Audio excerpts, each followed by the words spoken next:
Good morning, everyone. Good to see you. Welcome back.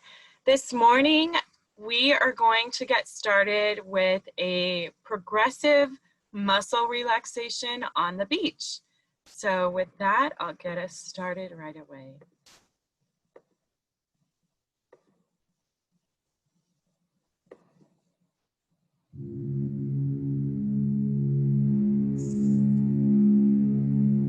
Progressive muscle relaxation is an exercise that reduces stress and anxiety in your body by having you slowly tense and then relax each muscle. This exercise can provide an immediate feeling of relaxation, but it's best to practice frequently. With experience, you will become more aware of when you are experiencing tension, and you will have the skills to help you relax. During this exercise, each muscle should be tensed, but not to the point of strain. If you have any injuries or pain, you can stick the affected area. Pay special attention to the feeling of releasing tension in each muscle and the resulting feeling of relaxation. Let's begin. Sit back or lie down in a comfortable position. Shut your eyes if you're comfortable doing so. Begin by taking a deep breath and noticing the feeling of air filling your lungs. Hold your breath for a few seconds. Release the breath slowly and let the tension leave your body. Take in another deep breath and hold it.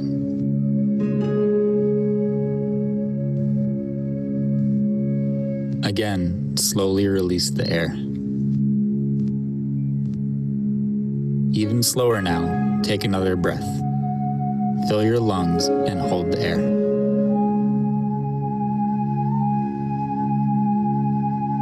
Slowly release the breath and imagine the feeling of tension leaving your body. Continue breathing slowly throughout this exercise. Try to focus on the feeling of air filling and leaving your lungs. It will be normal for your mind to wander. When it does, do your best to bring it back to the moment. Now, move your attention to your feet. Begin to tense your feet by curling your toes in the arch of your foot. Hold on to the tension and notice what it feels like. Release the tension in your foot. Notice the new feeling of relaxation. Next, begin to focus on your lower leg. Tense the muscles in your calves. Hold them tightly and pay attention to the feeling of tension. Release the tension from your lower legs. Again, notice the feeling of relaxation. Remember to continue taking deep breaths. Next, tense the muscles of your upper leg and pelvis. You can do this by tightly squeezing your thighs together. Make sure you feel tenseness without going to the point of strain. And release. Feel the tension leave your muscles. Begin to tense your stomach and chest. You can do this by sucking your stomach in. Squeeze harder and hold the tension.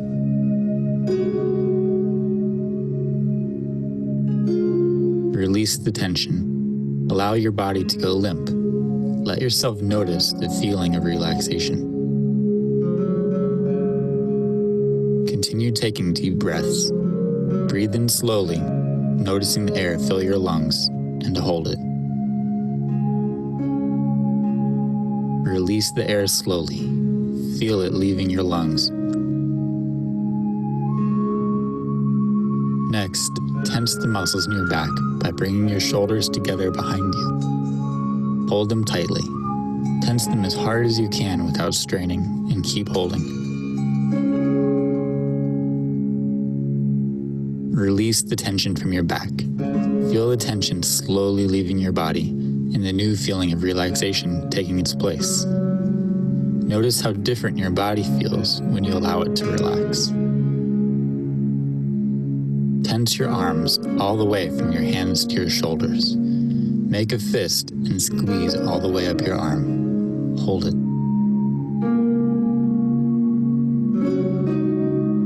Release the tension from your arms and shoulders. Notice the feeling of relaxation in your fingers, hands, arms, and shoulders. Notice how your arms feel limp and at ease. Move up to your neck and your head. Tense your face and your neck by distorting the muscles around your eyes and mouth. Release the tension. Again, notice the new feeling of relaxation. Finally, tense your entire body. Your feet, legs, stomach, chest, arms, head, and neck. Tense harder without straining. Hold on to the tension. Now release. Allow your whole body to go limp. Pay attention to the feeling of relaxation and how different it is from the feeling of tension. Continue taking deep breaths.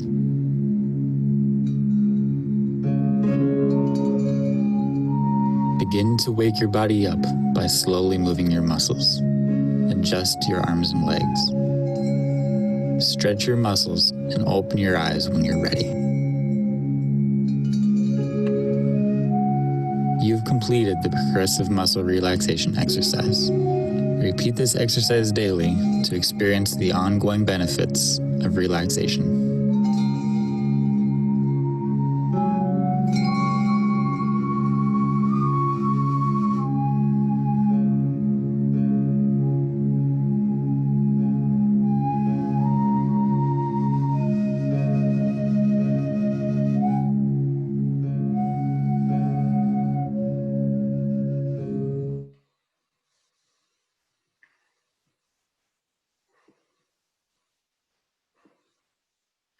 So welcome back, everyone. Just a second.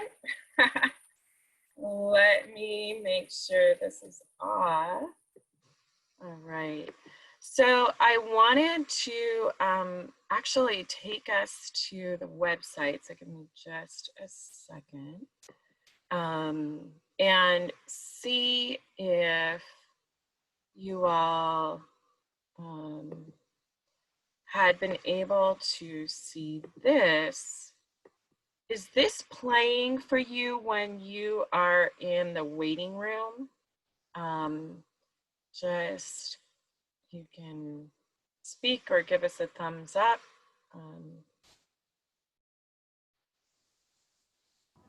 Or I let me know. haven't seen that. You haven't seen it. Okay, so we're gonna figure this out, but this is on the TREP Educator website.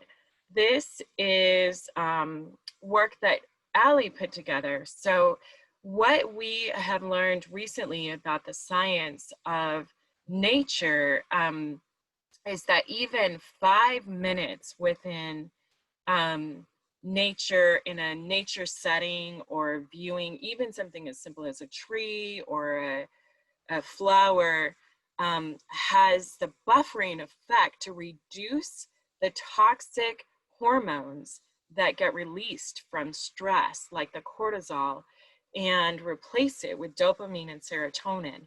And so it actually can have this buffering effect when you combine moments of mindfulness or like that progressive relaxation with the power of nature. You get this amplified effect of de-stressing and detoxing from stress. And so I wanted to point you towards this so you can save it in your browser, because it's a beautiful slideshow. There are several quotes and then lots of nature scenes to just bookmark it and take a break and just have this scrolling in the background. It's really a beautiful place to relax. And we're gonna work on getting this to scroll in the waiting room, but I wanted to point you towards it right away. So in addition to that, I'm also going to take us, as we get started this morning, to our day 3 and kind of set the focus for today. So today we are going to be talking about student needs and other considerations for the restart to school, whatever version that is. Listening to the news yesterday, I think more and more states are going to be all virtual and more colleges and universities. So it'll be interesting how things roll out over the next couple of weeks. But it doesn't mean that our work is not still very important, and maybe even more so during this time of so much unknown. So that's what we're diving into today. This morning, you'll be hearing from Ms. Sherry in the beginning, and we'll also be doing some work with Ebony around kind of implementing some tier 2 at the universal level. So we'll be talking lots about that today. So just as a reminder of where we're going, where we've been, day 1 was on the neurobiology of trauma and the effects. Day 2 was all about student connectedness and belonging. And so today, as we're talking about the student considerations, I wanted to offer just a reminder of where we've been. So remember our trauma responsive principles. These are really important, that neurobiology of trauma affects behaviors in ways that are beyond students' control because it shows up in the body first. Before the brain can cognitively process what's happening, and faster than logic and reason can come into play. It's not an intentional act, it's a reaction. All behavior is communication, especially challenging behavior, and consider what it might be saying. Is there a need for more support, stronger skills, less stimuli, more space, or often more time? And everyone needs to feel calm. And so all of the things that we're going to talk about today with considerations apply to students and staff, so that everybody can get the support that they need to be able to be calm, be that calming body to settle that agitated bodies, maintain calm, and deliver calm. And consistency and predictability, CNP, this is your action point. You're always thinking about, where do we need to be more consistent? How can we lead to predictability for students in order to help them feel safe to stay in their learning brains? So as we're thinking about that, today we're at this third R of what the 4 R's of trauma responsive education are. So we're responding. These are all ways to respond in building out your toolkit around teacher self-regulation, around routines and rituals, and how we can maintain student engagement in this really difficult time. I wanted to point you towards a resource of more information on pedagogical care. And to just remind you all, this is what we were talking about yesterday, but that it's really, really, really important to understand that building caring pedagogical relationships is dramatically different from building friendships. Students need us to be able to be the relationship coach, to be able to teach them how to be in healthy relationships. And so here at this point on at this spot on the website, we have brought together some resources on safe relationships. This is under the professional learning community, safe relationships. And then this entire series is rich with lots of actionable steps for relationship building.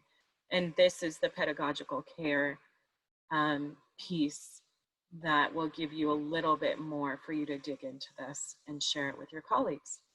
So with that, I wanted to make note, if we have any questions as you've been reflecting and thinking and kind of mulling things over the evening and the night after the last 2 days, to be able to capture those real quick so we can make sure to cover those as we get started. So what's kind of coming up for folks? What are you thinking? What are you feeling?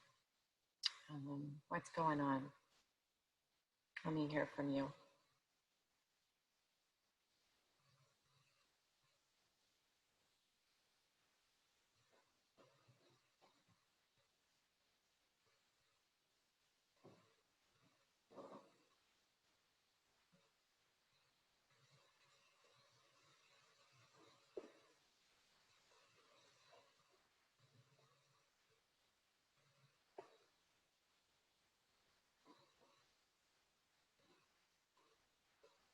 any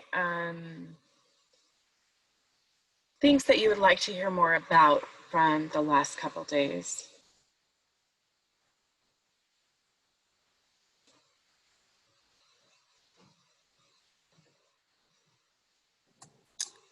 And not necessarily about the last couple of days, but one piece that has continued to be on my mind is how we do this work. And, you know, particularly in this climate that we're in right now, being culturally responsive and being, you know, really thoughtful about the students that we serve and when we're doing this work around trauma. You know, and as an administrator, I'm thinking specifically how to support white educators who are working with Black and Brown children around this work, and making sure that there aren't, you know, biases that come out from, you know, attention. Right. I think that's something that continues to be on my mind around this work. Yeah. So, are you familiar with, let's see, a resource around, I think, Facing History in Ourselves? Are you familiar with that? I'm looking to see if familiar with Facing History. You are? Mm-hmm. With Facing Okay. History. I don't know if I've seen that particular resource though. Okay. So Facing History in Ourselves has done, I'm going to take us there here.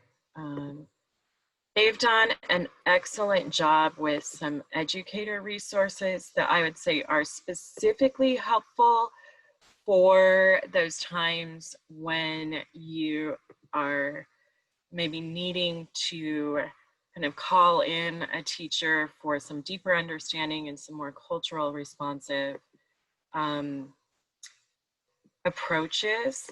And what they have here, so if you go to facinghistory.org, I'm at the educator resources page, and they have curated through their collection teaching strategies. They also have done an extensive amount of work around the having conversations, so that they are providing tools that are current events topics, as well as history topics that have ideas. They have talks that are like supported for teachers to begin these conversations. And so this has been an excellent resource that I wanted to get in all of your hands, because there's a whole section here on student journaling, and just they're keeping up with current events, and they do a really great job for teachers who it may be a growing edge for them. So facinghistory.org is where you want to go for that. I think I'm going to try to grab this link. I'm going to stop this and I'll try to get it into the chat. So that's there, because you're absolutely right. This is so critical, especially as we're thinking about the need for making sure that students are connected, that they have those relationships.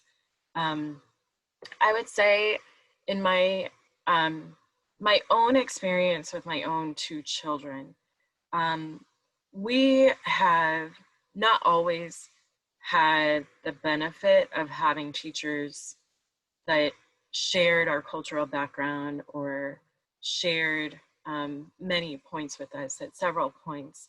Some of the teachers that my own two children that are now in college have the strongest relationships with have been white teachers who understood their whiteness, had done the work to examine the role that whiteness and white supremacy plays within our racialized society, and had been willing to learn and recognize that. And so I just offer that as something, an articulation point as you're talking with your staff and for yourselves to consider, you know, how to do relationship building when there's those status differences, when there's those growing edges. It really goes back to authenticity. It goes back to authenticity and being willing to say, I need to grow, I need to learn, and be able to embrace that growing edge. There's lots of work out there that is going on. Many organizations have stepped up to the plate to do trainings and things. I myself also am a facilitator on an anti-racist organization here in Chicago, where we do work with schools. So definitely reach out and look for training opportunities for folks to be able to grow in that very important edge. So yeah. Thank you. For sure. For sure. Can I just follow up on internet real specifically? I think, you know, I think a lot of people perceive the work of mindfulness as very much like in a white space, you know, that, and, you know, I was thinking very specifically that in the different, like how we began this session today, and many of those, there's either a white person on the screen or there's a voice that most of us would say is very sort of white identified leading us through it. And I think it sort of reinforces that idea that it's like the white people who are thinking about meditation and mindfulness. And so I wanted to ask specifically if there are more resources that are led by people of color. I mean, as TREP is, but I mean, if there were more resources we could use with students more oriented towards people of color. Yeah, so we are looking for them all the time. Not a whole lot are out there just yet. There's actually a growing community of people of color as yogis, and yoga combined with mindfulness. There's more people of color that are leading some of those practices, so that might be a place to search. But that's why, for the very reason that you are saying, we have put together that set of scripts that people could read and not necessarily depend on a voiceover or go to a website just yet, as that field is growing and as we're getting more less white, right, in that very important practice. And what I would say too, a connection point, when I was talking about mindfulness, my dear aunt, she has since passed away, but she was a longtime educator, Black woman who started teaching during segregation. And she, when I was kind of telling her about mindfulness and the distressing effects and stuff like that, she was one of the first people to point me towards having understood the power of nature and getting her students out into nature, and that she would do these essentially mindfulness, these nature walks, and call their attention to listening to the birds and paying attention to the scenery and listening for the bubbling creek as a just way to buffer at that time what she was focused on, the effects of racism, because she felt like that was intruding on their mind and brain resources that she needed for teaching reading and math. And so I said, okay, so this is, I mean, it's an ancient non-white led practice. So I think that might open some creativity for us to kind of explore how we can point our students towards that as well and center some of those voices. So I hear you. Thank you. Yeah, for sure.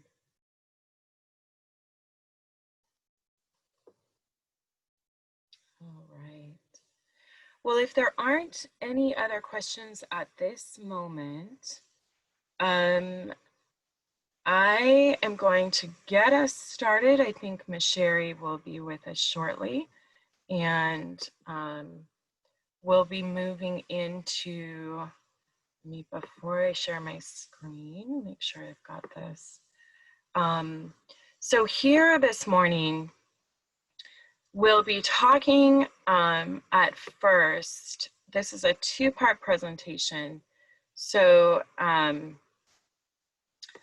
we'll be, let me see if this will go. There we go.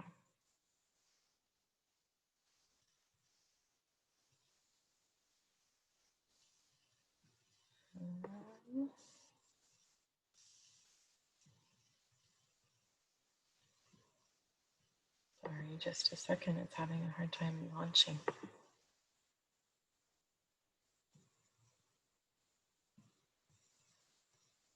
Okay.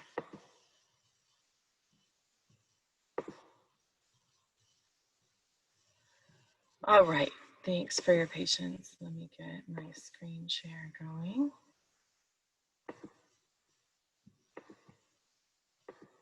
Okay. So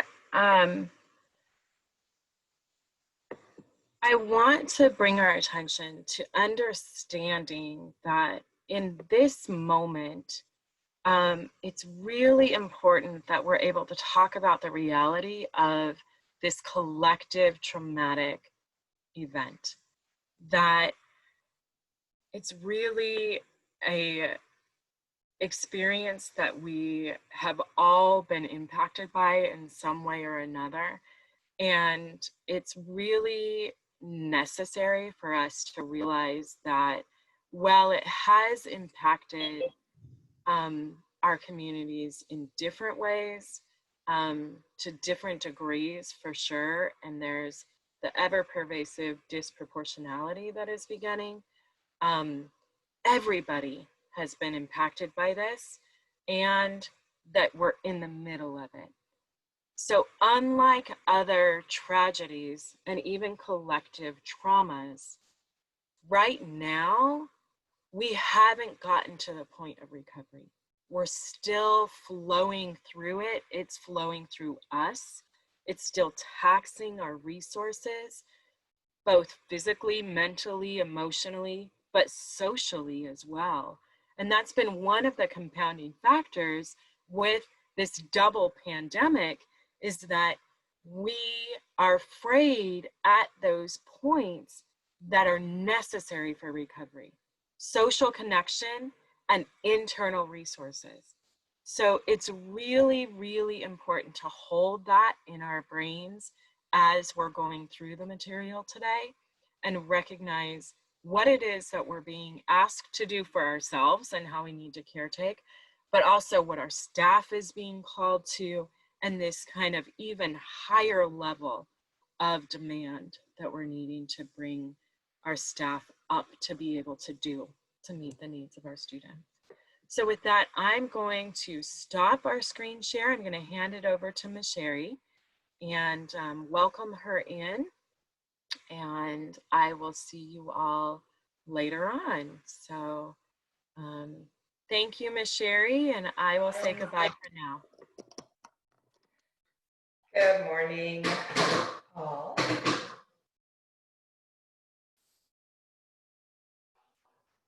Hope that everyone is well today, and that you've gotten some rest yesterday.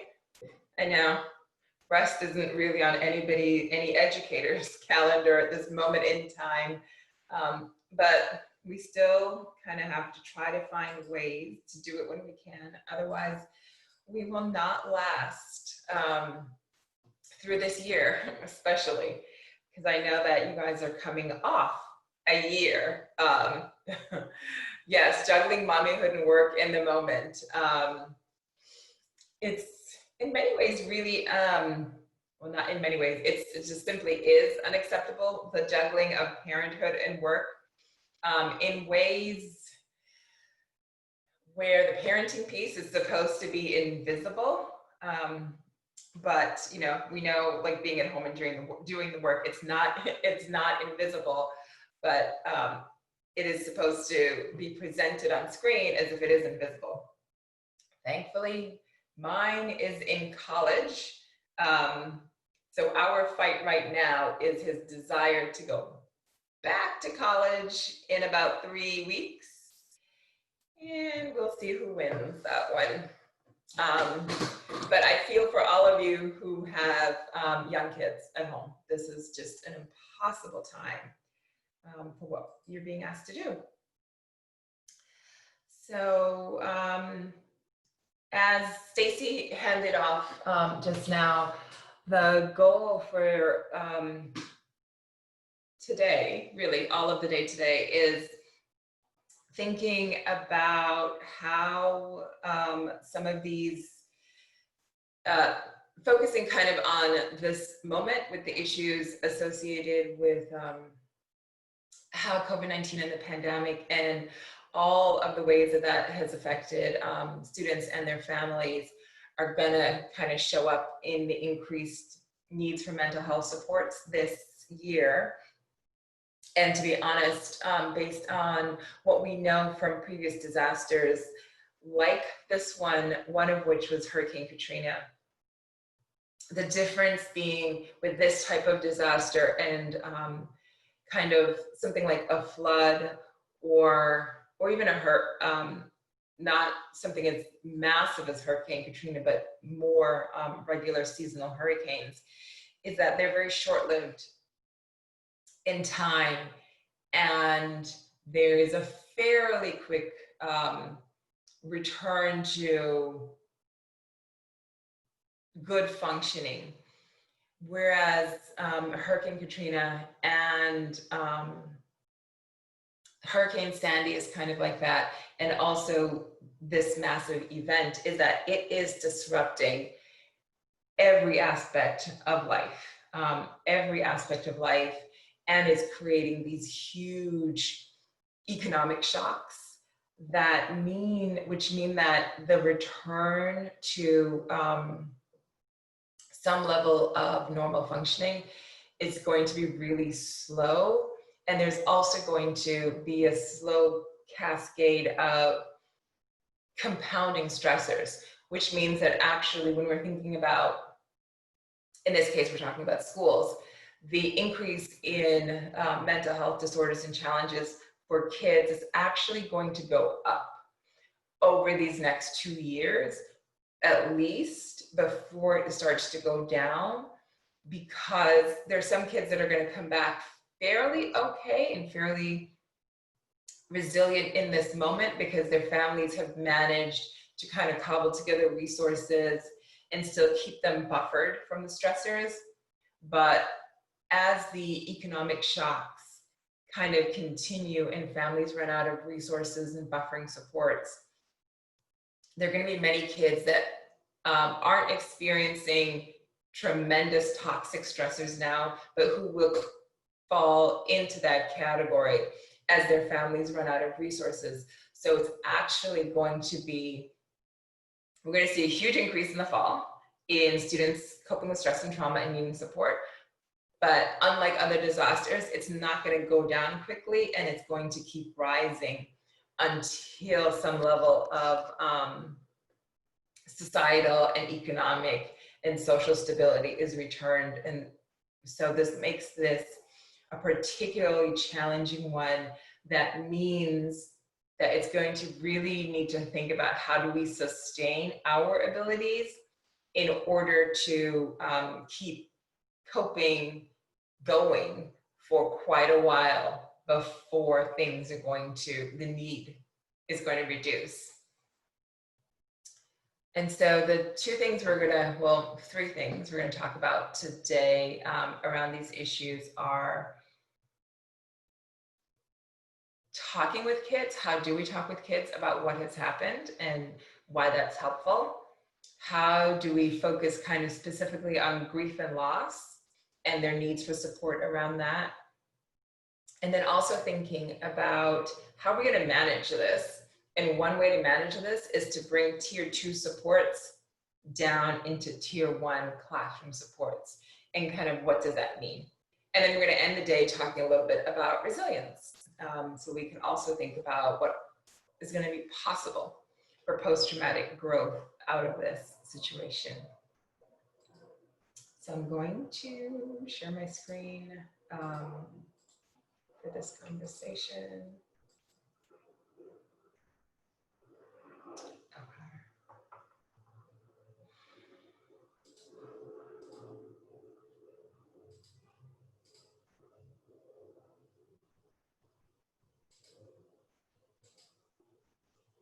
So this is the conversation and discussion around talking with kids about COVID-19 trauma.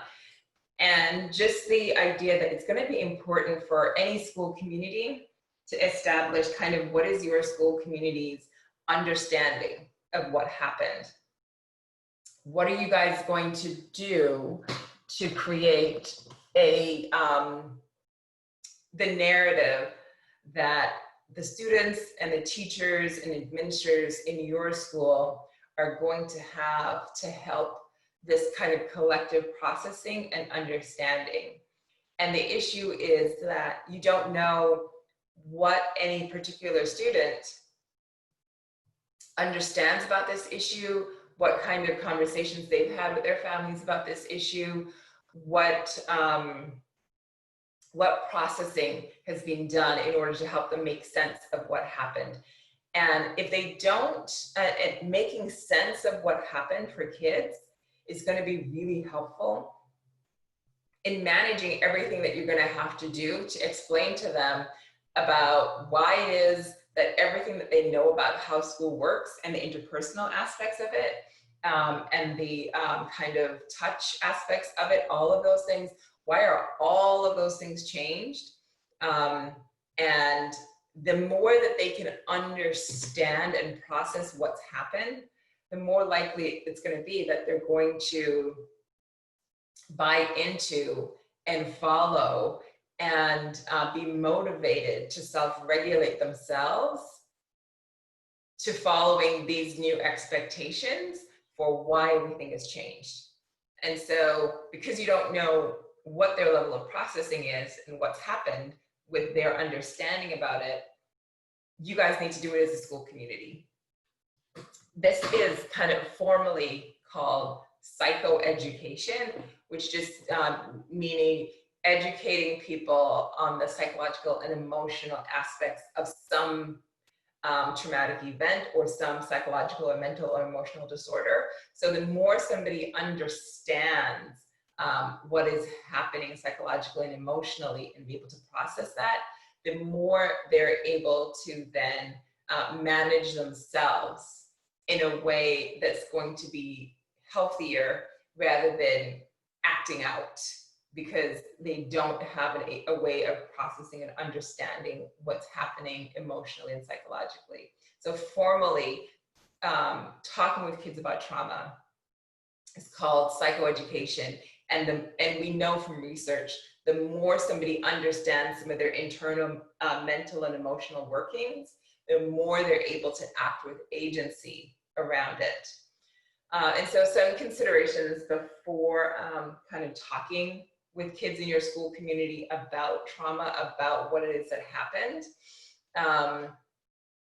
is that thinking about some of the compounding factors for your school community. So what is it that's going to be very specific and local and important for our students? And thinking about, do you also need to talk about how, you know, this event that was a medical event also created, possibly, depending on your school community, tremendous disruption in their access to just basic things like food, you know, and other things like that, because kids are going to have processed this. If they don't have any help to understand, they're going to process this as kind of their school community that they depended on, and a place where maybe they got regular breakfast and lunch meals as having been taken away from them, and you don't necessarily know what the situation was after when they didn't have access to those resources. And also for many kids, school was their place of safety, was their place where they had maybe calm, order, positive adult experiences that they may not have had in their out of school environment. And they're going to experience all of this as having been taken away from them. And so it is actually expected that kids are coming back with kind of an increased level of distrust and even anger about the fact that you weren't there for me when I needed help.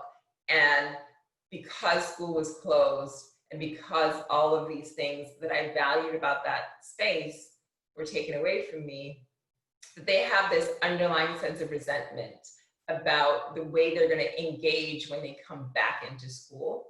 And it's not conscious and it's not intentional, but it will be there in their acting out behaviors and willingness to follow instructions and directions.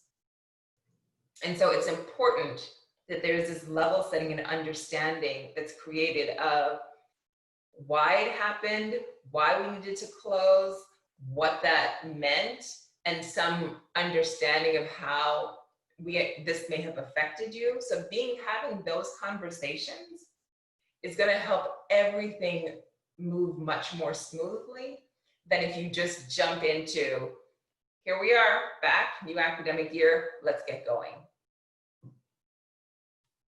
So as talked about, economic hardship may be a compounding factor for your school community. And so it's important to think about that. It's also important to think about particular kids in particular classrooms that may have had, where you know that they were in environments before school closed, before COVID-19, where they were already experiencing a high level of stress and trauma.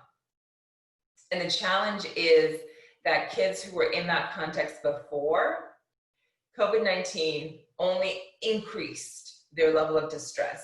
And so when you're thinking about, we want to do whole school kind of supports to process and understand the psychological and emotional effects of this, but we're also going to think in advance about which kids might need some extra support in kind of processing and understanding and check in at the very beginning of the year to see where they are and how they're doing.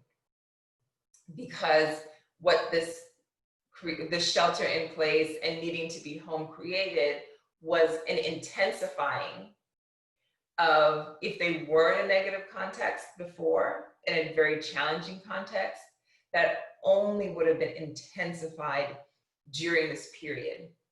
And so we can use that information from before COVID-19 to really be able to triage students and think about who do we need to get to first and do some check-ins with and assessments with at the beginning of this year, in addition to our whole school work.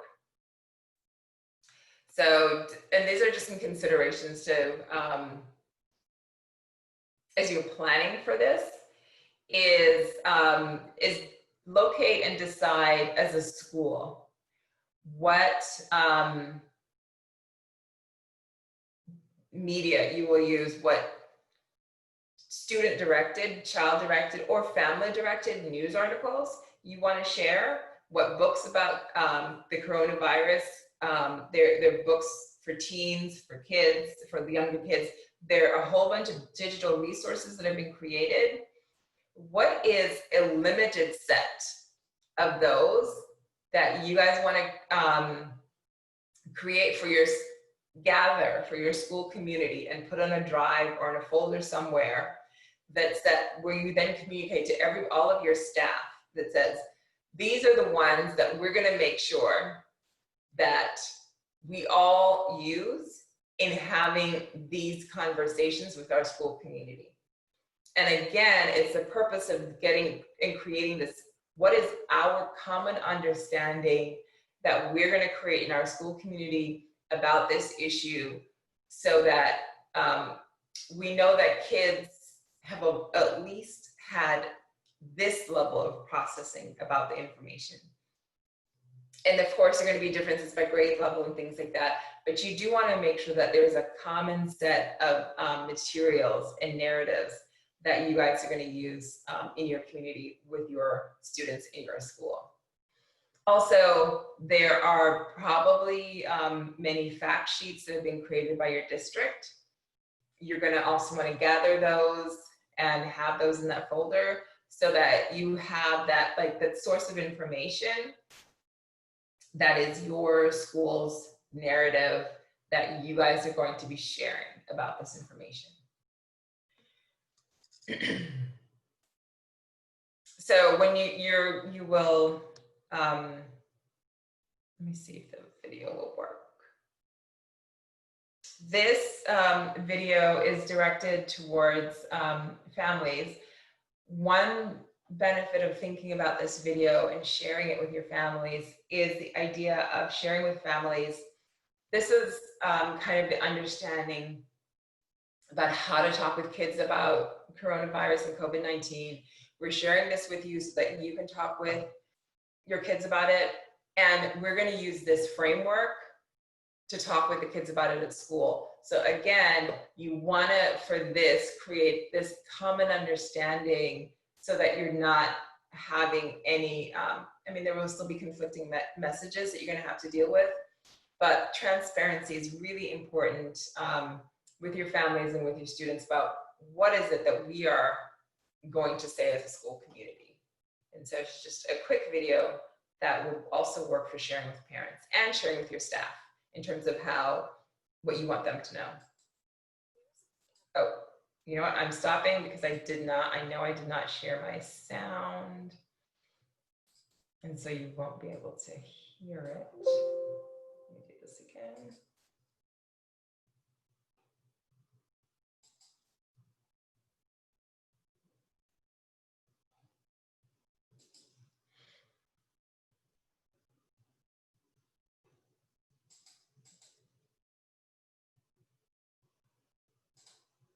News of the coronavirus is everywhere, from the front page of the newspaper to the playground where kids are playing with their friends. A lot of parents want to know how they can talk about this illness with their children in a way that provides reassurance and doesn't increase their worries. Here is some advice for talking to your children about the coronavirus. Don't be afraid to discuss the coronavirus. Most children have already heard about the virus or they've seen people wearing masks, so they know something is up and you should not be afraid to talk to them about it. Not talking about the coronavirus can actually be worse because kids can worry more if they think that you're avoiding talking to them. So use this as an opportunity to talk to them about the facts and to have a conversation without all of the emotion that they might be seeing in the news and hearing in school.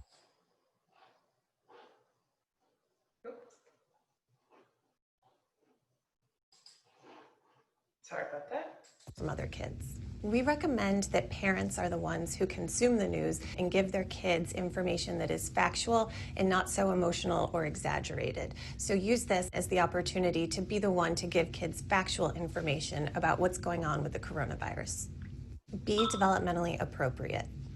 Do your best to not share too much information with your kids all at once because this can be overwhelming. What you really want to do is answer them honestly and clearly and give them the information that you have. It's okay if you don't have the answers to all of their questions right now. You really want to take your cues from your child and answer what they're asking you. We recommend that you invite your children to ask you questions and to tell you the kinds of things that they've been hearing, and then you can tell them if that's true or not so true. We definitely don't want to ask them too many questions because that can encourage more frightening fantasies. The point of the conversation is really more for them to come to you with questions and things they've heard and for you to correct misinformation and give them the facts at hand right now.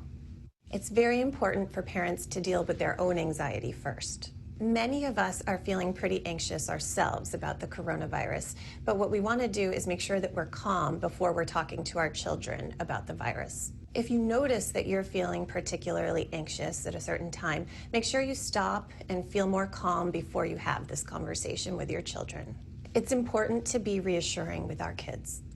Children tend to be pretty egocentric, so it's common for them to worry that they will contract this illness or that you or other important family members will get sick. It's helpful to reassure your child that they are not likely to get this illness. It's actually a pretty rare illness at this point, and we think, from what we know so far, that kids are not as likely to get it.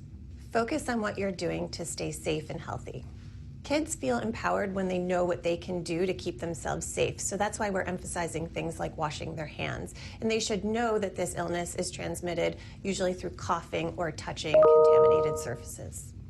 During these kinds of stressful periods, it's important to stick to your routine. We don't like uncertainty. It tends to make us anxious. So sticking to routines is a way to maintain some predictability during these times of crisis. This is particularly important if your child's school or daycare shuts down. Make sure you're taking care of the basics just like you would over spring break or a regular summer vacation. Structured days with regular meal times and bedtimes are a really important way to maintain routines and predictability during this time. Something that's very important is that you keep talking, especially as we learn new information about this illness. Tell your kids that you will continue to inform them of any new information that you learn and that you want to keep the lines of communication open. So this is not just a one-time conversation, and tell them, even though I don't know the answer to this question right now, as soon as I have more information, mom or dad will definitely get back to you and let you know the answer to this. So as noted, it's just a good way to kind of open that door with parents to say, as kind of this or whatever other video you might want to use communicates, it's important to talk with kids directly about it, you know, an age appropriate way, and not talk with them about it. And so we're going to follow that kind of advice and make sure that as a school community, we have some basic foundational conversations with students about this issue. So the kind of summary and takeaway from that is, of course, talk to the students. It's something that you need to do and not avoid talking about it, because that makes it seem worse than it actually is. It makes it seem like there's something that we should be worried about. Well, if this huge thing is clearly happening, but my teachers are acting and pretending as if nothing's going on and we're just business as usual. Be fully present for them. So it's important to, when you decide to do this, that you are actually making space in the calendar, in the day, for this to happen. It's intentional space. It's communicated to the students as intentional space that we're gonna kind of talk about and do a little update. One way to do this is that there are many child-directed news shows that have produced many segments on coronavirus and keep updating the segments as updated news comes in. And so that is one way. Sesame Street has one, all the way up to CNN. Kids News has one.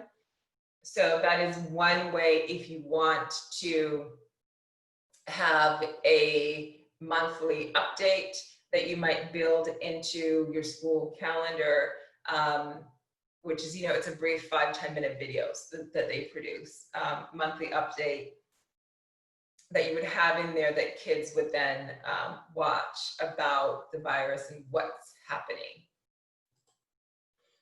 So as I noted, let the child lead. So follow their questions and follow that as a way of thinking about what information needs to be provided to kids. Listen intently. It's really important to listen to find out what the misunderstandings are, and then being able to correct those misunderstandings. It's really just an important part of what educators need to do in this moment around this issue. And then just providing opportunities for them to be able to voice what they know, so that you're, again, helping and providing agency in this context and in this process. Keep it developmentally appropriate, as was said in that video. And also model. It's important that you're not trying to transfer your anxieties. Teachers are not trying to transfer their anxieties to children, but it's important, it's okay to say and acknowledge that this is a stressful time. And lastly, it's to be culturally sensitive. So to think about what are some ways that this might matter for your school community. It could be based on socioeconomic status issues, but it could also be on many other culturally sensitive issues. It's also the aspect of how is this connected with the level of civil and political unrest that's happening in society at this time, and to what extent does that also need to be part of your beginning of the year conversation about what has happened and all that has happened since schools closed. It's also depending on the racial ethnic composition of your school, particularly if there's an Asian or Asian American composition of students in your school, being able to talk about the way that conversations and communication around this virus were racialized and may have affected those students' kind of feelings of belonging and safety. And so that's an important consideration about how you need to have these conversations and what conversations you need to have. So consider and think about the students in your school and what are some culturally sensitive aspects of this that needs to be included in the conversation. Consider students' capacity. We already talked about that. So we're going to actually come back to this in a moment. But first, the question, just reflection, is for you guys to take a moment and think about your staff, all of your staff that you're responsible for. And one thing that's important to think about is realizing that not every staff member, not every classroom teacher, depending, can have this conversation with students. Some we might be able to identify are less emotionally sensitive to kind of how messages and how things that they're communicating might be received by students. And when you're having this conversation with students, it's really important to be very present and in the moment to be able to identify whether some students or a specific student is having an emotional reaction to this, maybe because of something that's happened in their life and in their home that they haven't disclosed. And so it's really important that the people having these conversations and helping students with these discussions are also very attuned with students' emotional well-being. And it's okay, it's not okay, it's necessary for you guys as administrators to think about which of our staff might not be able to do this well. And so those staff members, when we have these conversations with their classrooms and with their students, they might need help from another staff member to co-facilitate that conversation. And so for this, I just want you to take a couple moments to think about whether, as you plan for school-wide, classroom-wide conversations that need to be had about the psychological and emotional effects of trauma, are there any teachers or staff members that are going to need support in having this conversation? And so I'll just give you 2 minutes just to reflect on that and make any notes for yourself before we kind of continue on. And then I'm going to grab a quick drink of water while you guys are doing that.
So before I go on, is there any immediate question that has come to mind? And I see a couple.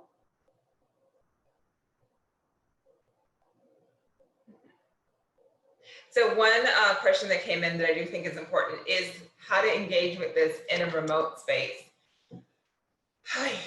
It's tough because it has this emotional component to it. And to be honest, don't have a great answer for you right now. However, working with a colleague in the psychiatry department who does child and youth, his name is Scott, who does child and youth counseling around issues of trauma. And he's going to,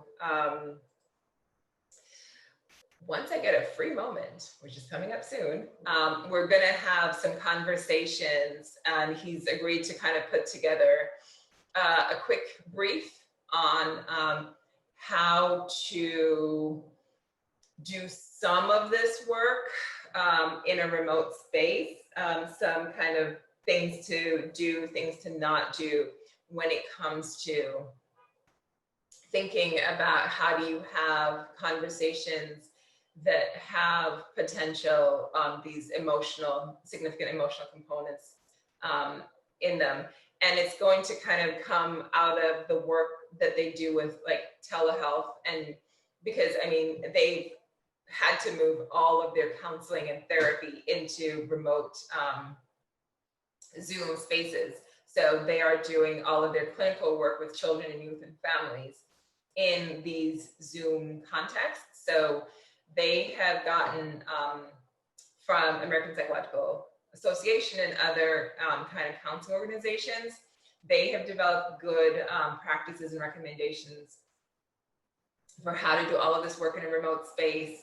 And he's gonna work on just creating a brief resource that's focused on educators and the things that they would be doing and how they could think about this in a remote space.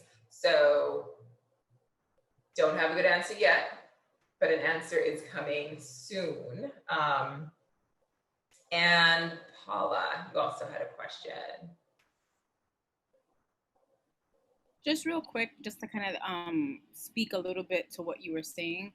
I think part of the struggle too with the virtual space, and speaking what you were saying about like the transition to telehealth, and even as a person that's had to facilitate counseling sessions over Zoom, I think when it comes to classroom settings, especially for teachers who don't have another co-teacher and they're doing it on their own, if it's at all possible to have like another person that's facilitating the conversation with you in that space, or if it's a co-teacher setting, like breaking, even though you don't want to try to break kids up into smaller groups, depending on like what your cohort is, because if you don't know your students yet, like the students that we had in the spring, it does make it challenging to kind of do that assessment of where they are in the moment in terms of what's feeling triggering, what is an emotional response, how am I going to deal with that in that setting, and having that other person there can kind of help balance that out a little bit.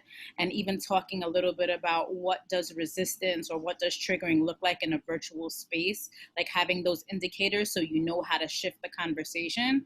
I think those are things that are definitely going to be helpful. And then kind of like reaching out to like your counselors and your social workers, like about what some of those pieces might look like, and talking through them as a staff. And even though I have my whole life have been resistant to role plays, this might be one of those times where I would suggest that, you know, another person you feel comfortable with, your co-teacher, someone on your team, can really help with this, because we're also dealing with this collective trauma, and we're trying to address our kids' collective trauma, and we want to make sure that we're going about it the right way, or at least the ways that we feel comfortable with it. So I think the practice piece is going to be one of the things that really sets us apart in how we facilitate these conversations. Yeah, no, I agree. Yes, opportunities to practice and work through. And even I am also one of those like, not a role play person at all. So one way to do that for people like me and you is just to kind of say, if somebody said this, how would you respond and what would you work through, rather than like the whole world playing. I think will be very helpful just to put people in the position of having to think through a response at least once before getting into situation will be very helpful to then be able to come up with on the fly a response that that will be helpful. And I think this is also one of those times when it might be great to have the educators in your school who you know are probably going to be the best at this to do this first. And when we're thinking about this remote space, actually, it's a great moment to record a couple of those. And, you know, these won't be long conversations, but record a couple of those and then share that with your rest of your staff to watch. Might be a really helpful way to kind of do some internal training on this around how to have some of these conversations. So yeah, I think great suggestions. And really, this is one of those things where we are going to be figuring it out as we are doing it. Unfortunately, there's really no good roadmaps for these. So I'm just exiting out and switching to talking with kids about grief and loss.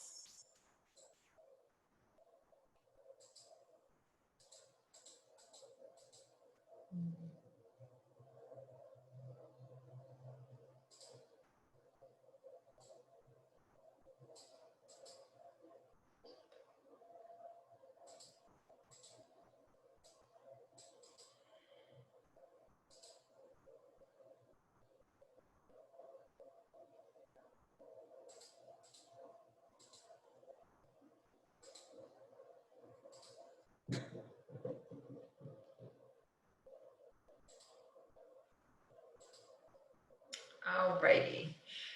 So, grief and loss, this would, of course, ideally in any of your schools come after you've talked with them, just kind of a more general processing about all that's happened with COVID-19 and the way it's created disruptions, and the fact that anxiety and stress and all of those things associated with that is just a normal and expected part of what's come out of this situation. So kind of that general conversation and discussion that normalizes the fact that we're going to talk about this as a school community.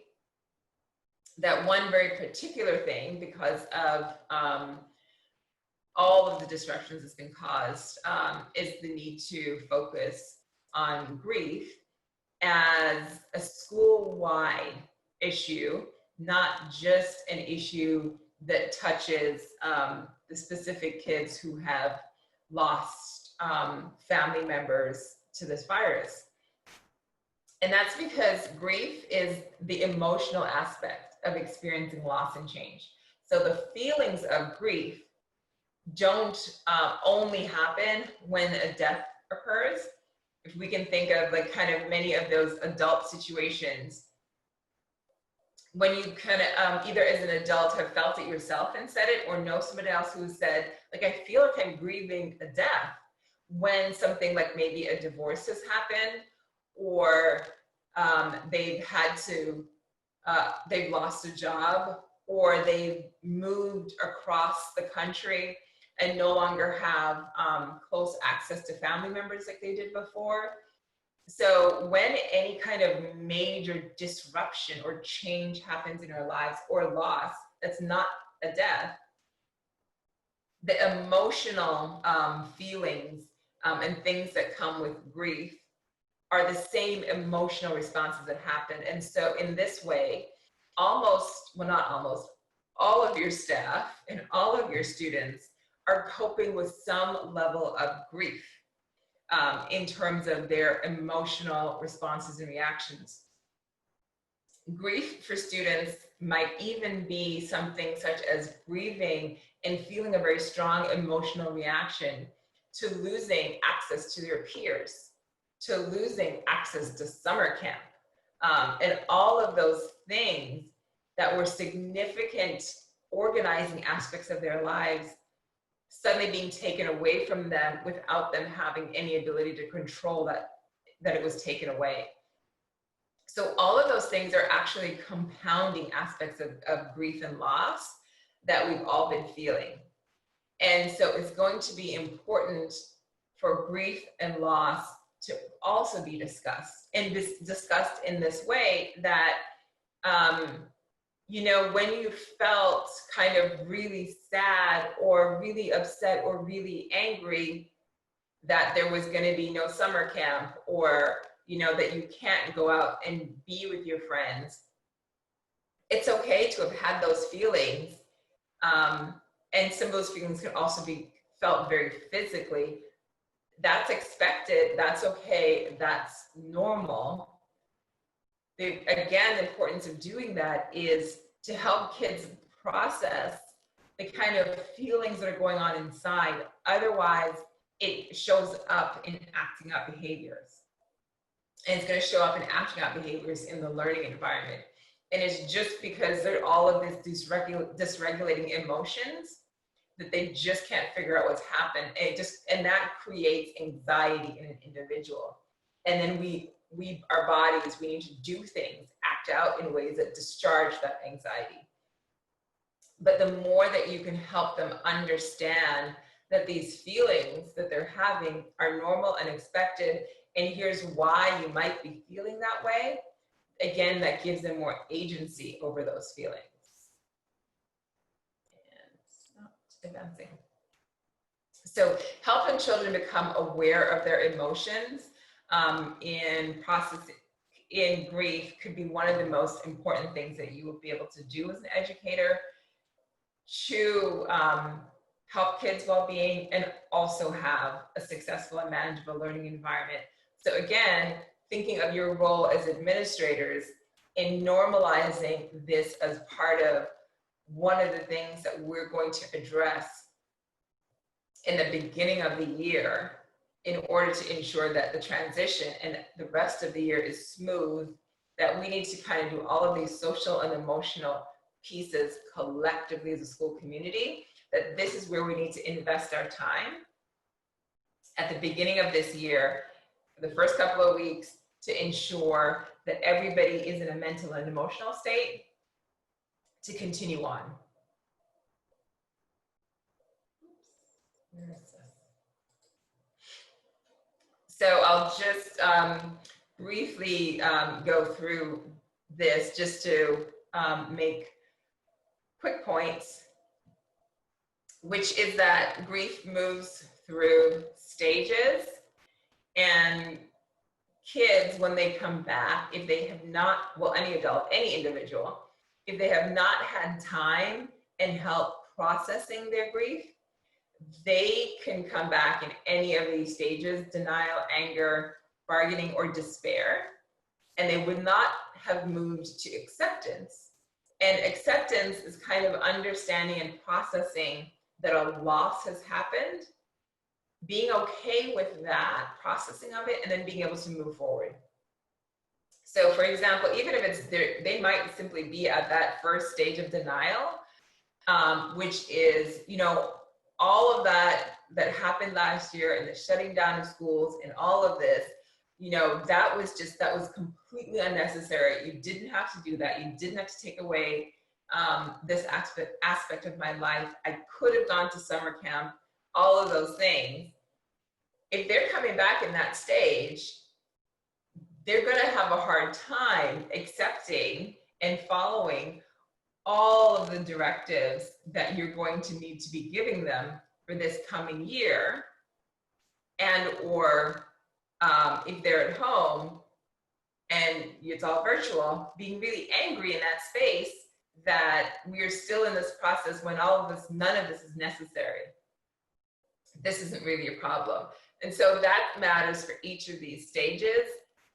If they are in anger, bargaining, or despair and depression still and haven't had time to process it, it's gonna show up in how they engage with the learning environment. So this is why it's really important to collectively help students work through and understand and process all of the lingering emotional effects of all of the things that they have lost in their lives that was a part of normal in their lives.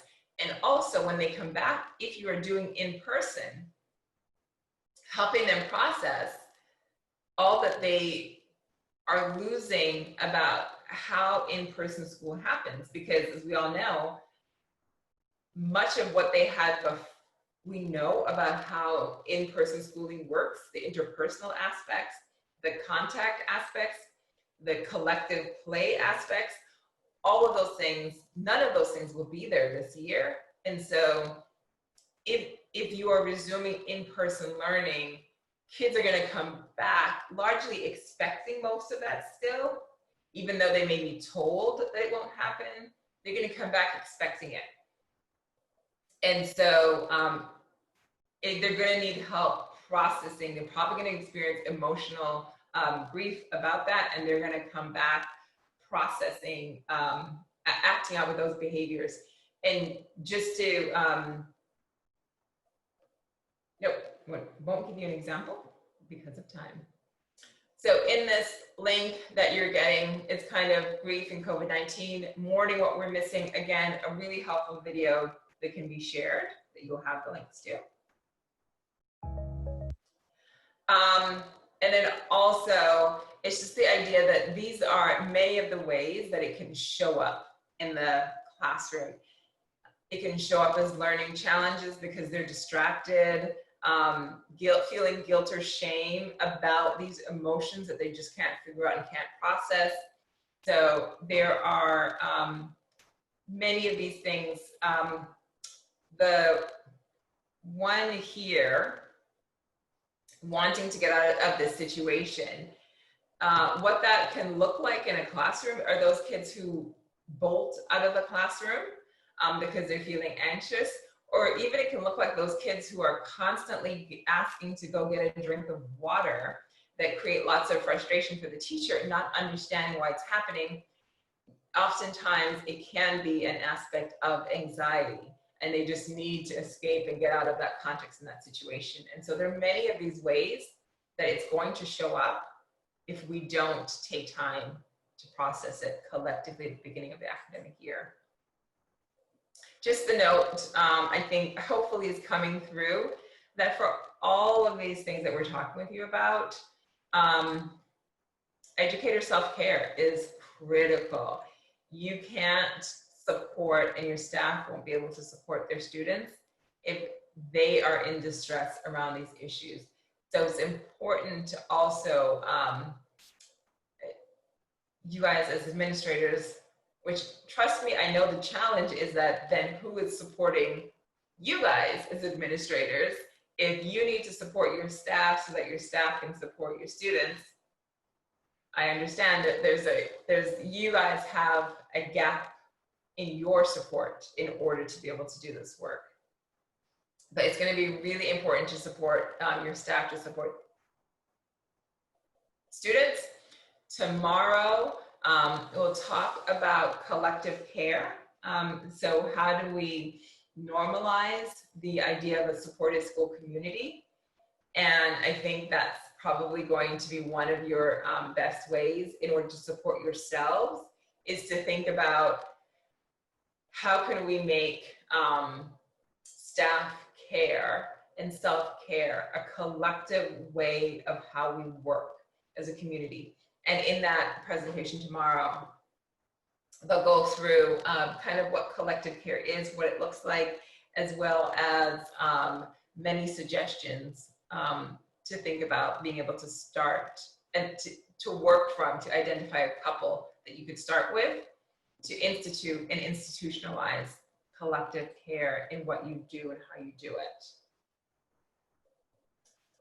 And this is, keeps doing this to not advance. Also in here, this is talking with students about grief and loss. These are essentially the same steps and suggestions that were in the talking with kids about trauma earlier presentation that we just went through. So it's the same, essentially the same principles, just focusing on grief and loss. A critical aspect of this is that it's much more socially acceptable for us to express anger than to express our sadness. So when we're feeling grief and loss, and when our students are feeling grief and loss, it's much more likely that it's going to come out and look like anger and frustration and aggression, when what's underlying it is the sadness, the depression, and the grief about what has happened. And so it should always be an important aspect of what's done. But this year in particular, and over the next couple of years, it'll be really important to look deeper when kids engage in any kind of acting out behavior that seems like anger and aggression and frustration, in order to learn more and ask some questions about what might be happening in their lives that can help you get a better understanding of what their needs might be and what their support might be. Because if we're just responding to the surface level behavior, we might never actually be providing them the supports that they really need to process what's happened. And until those underlying issues are actually supported, the kind of anger, aggression, frustration is going to keep reoccurring, and punitive responses will actually only kind of escalate those behaviors, because what they really need is this other, much more supportive help to process these kind of sad, internalizing feelings that they're having.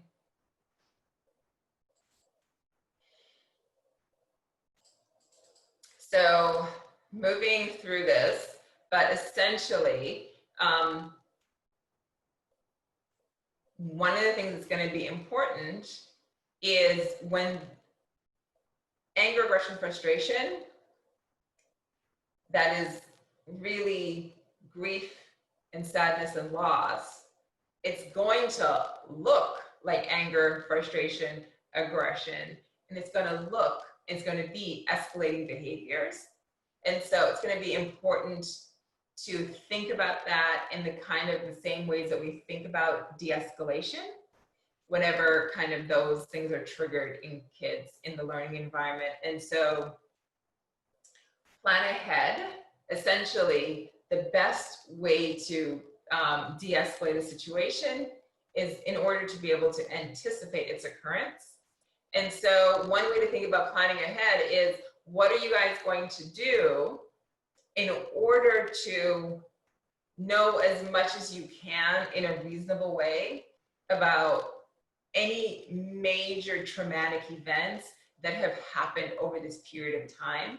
So either from your district or that you may need to create as a school.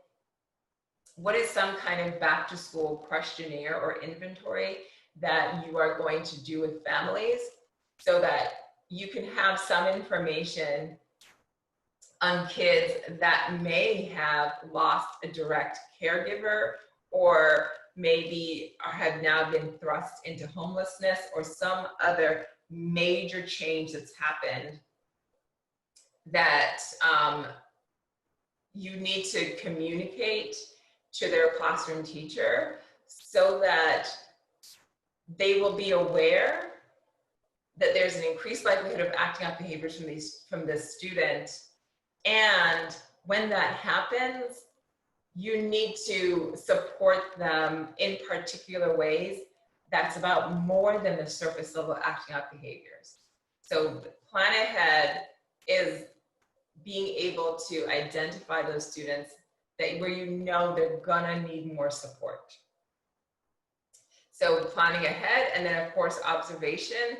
So being really aware and hypervigilant during this time to notice signs of distress in the student, notice things that maybe change over the course of the academic year that might help you to kind of think like, something's changed, something's happened, let me get more information.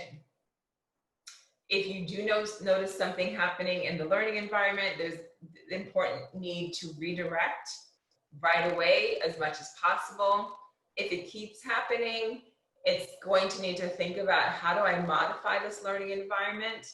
Are there any aspects of the assignments? Are there any aspects of how things are done that is continually triggering this behavior? Connecting with the student to find out. So going back to the slide on talking with kids about grief and loss and trauma, having that connected conversation, trust building conversation, that lets them know that I see that something is wrong. This is clearly a problem, but I need to, but my goal is to help you. And then of course, always being able to discuss when things are calm in order to be able to plan ahead for what might be happening. So just really being able to close that loop and think about how the principles of de-escalation are going to need to be really broadened for just a regular practice of how you're going to engage with students this year, because many students are probably going to have moments when the kind of stress, anxiety, grief, and loss are going to overwhelm them and show up as acting out behaviors.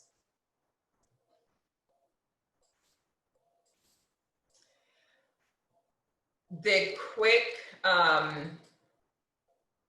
note that's going to be in the slides is that there are many ways that grief can go wrong. And when this happens, students are going to need more support.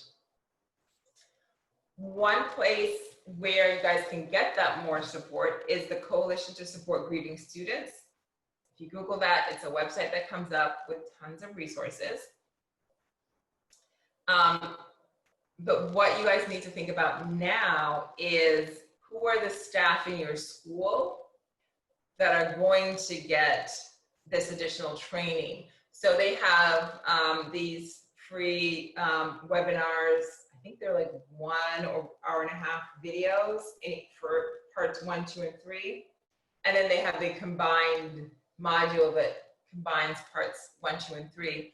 But who are the staff members that you guys are going to identify as leads to be able to kind of get a better sense and deeper understanding of how you support students with grief and loss, so that they'll be prepared and able to support either individual students, groups of students, or support other staff members, other teachers, when they have to provide more supports to students.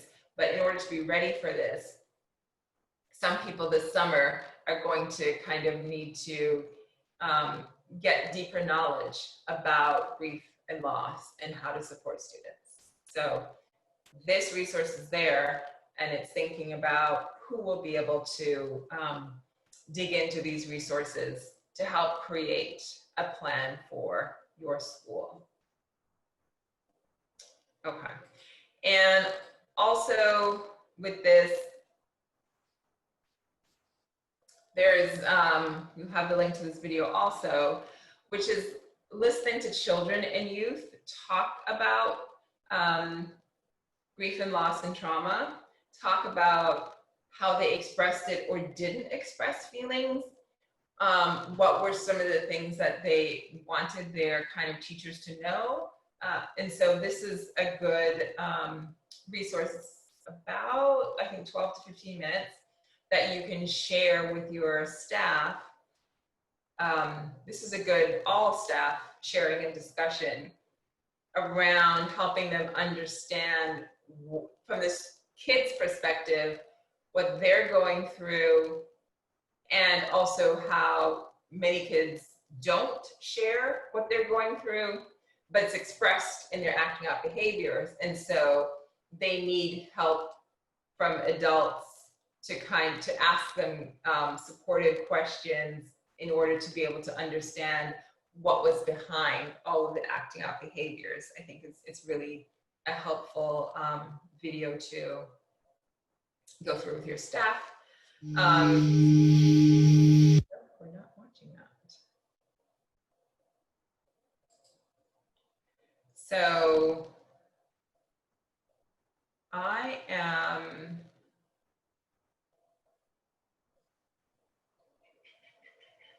pulling a link for you that I'm going to put in the chat. Okay. So what this link that's in the chat right now is a resource that we've put together, which has links to many other resources, kind of a curated set of resources for you to kind of just take a brief look into and figure out which ones you might want to share with staff members so that they can get a little bit more information about talking with kids about grief, loss, and trauma, talking with kids about COVID-19. And there are also a bunch of direct student links, direct kid-facing links for graphic novels, graphic comics, and kid workbooks about understanding what has happened. And so again, it's to get you started as you think about putting together that reduced set of resources for your school to kind of say, these are the ones that we're going to work with. These are the ones that we're going to share with our school community. These are the ones that we're going to share with our students at different grade levels for how we're going to talk about these issues. So I'm going to let you guys go to a break and come back in about 5-6 minutes or so, and then we'll continue on.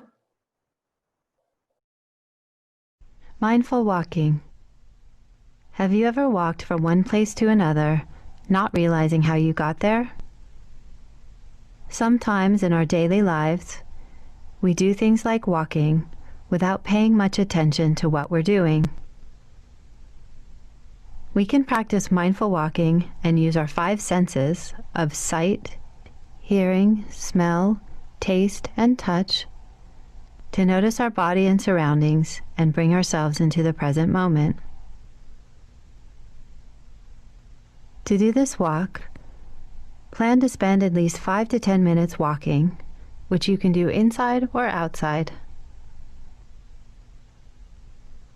As you walk, become aware of how your body feels. With every step, focus your attention on each foot as it rises up, then steps onto the ground. Pay attention to every step. Feel your feet rise and step, rise and step. Notice the feeling of your weight on each foot as it steps onto the ground.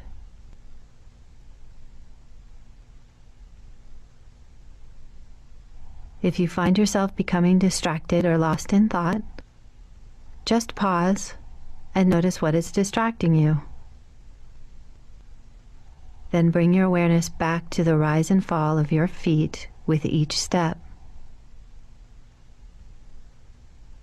Allow your mind to be still and just observe. Notice any thoughts that arise in your mind and just let them go. There's no need to interact with them. Just observe with openness and curiosity. If you would like, take a moment and notice your surroundings. What do you see? Look at the sky. Is it clear? Are there clouds? Are you near water? If so, is it moving or still?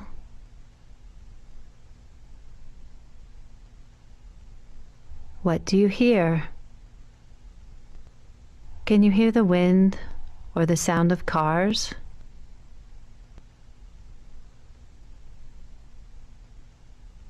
What do you smell? It might help to just pause and close your eyes and take a moment to see if you can smell anything.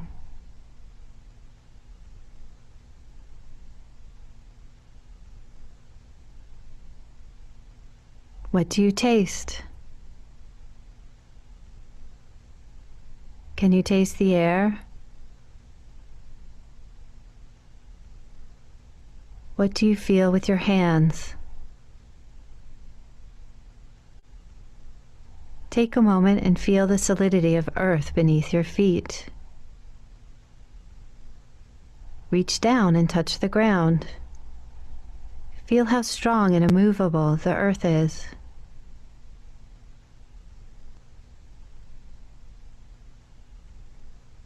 Remember that there is no right or wrong way to walk mindfully. Just take this opportunity to be present with openness and curiosity.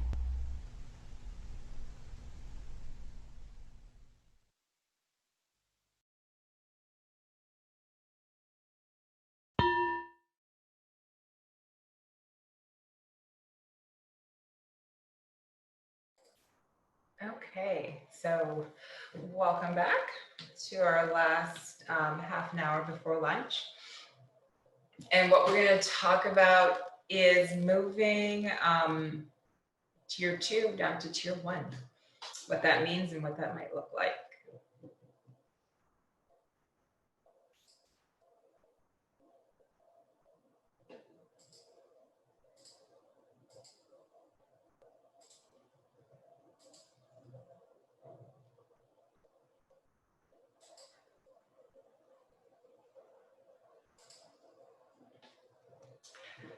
So we're going to start with the latest advice from the National Association of School Psychologists.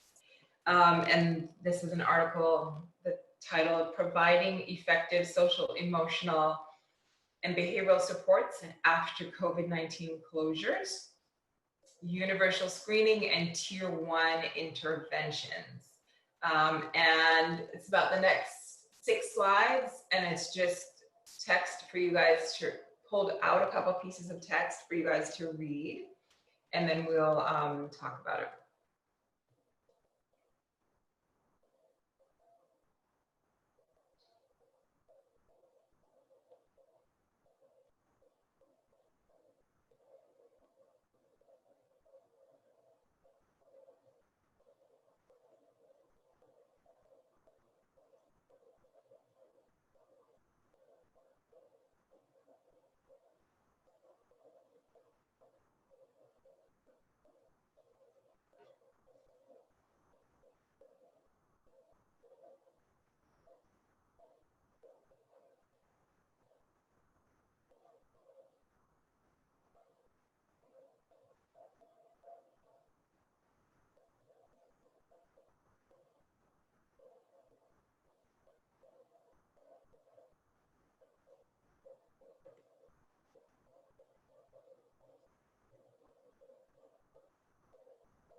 So essentially, a couple critical pieces of the guidance are that you need to do some checks on experiences that have happened so that you know if any students are coping with kind of major traumatic events, but screening for behavioral problems or behavioral challenges or mental health challenges is not recommended at the very beginning of school, because so many students are going to, on the screening measures, would be identified of being in need of support, that the best plan is to just plan ahead to provide school-wide social and emotional mental health supports in the broadest way possible. And then after doing some of that work for a few weeks, then you can do screening assessments for students who might still be showing elevated levels of psychological and emotional challenges. And then also, in order to make this work manageable, it's going to be critical that you think about how to bring some of those tier 2 small group interventions down into the classroom.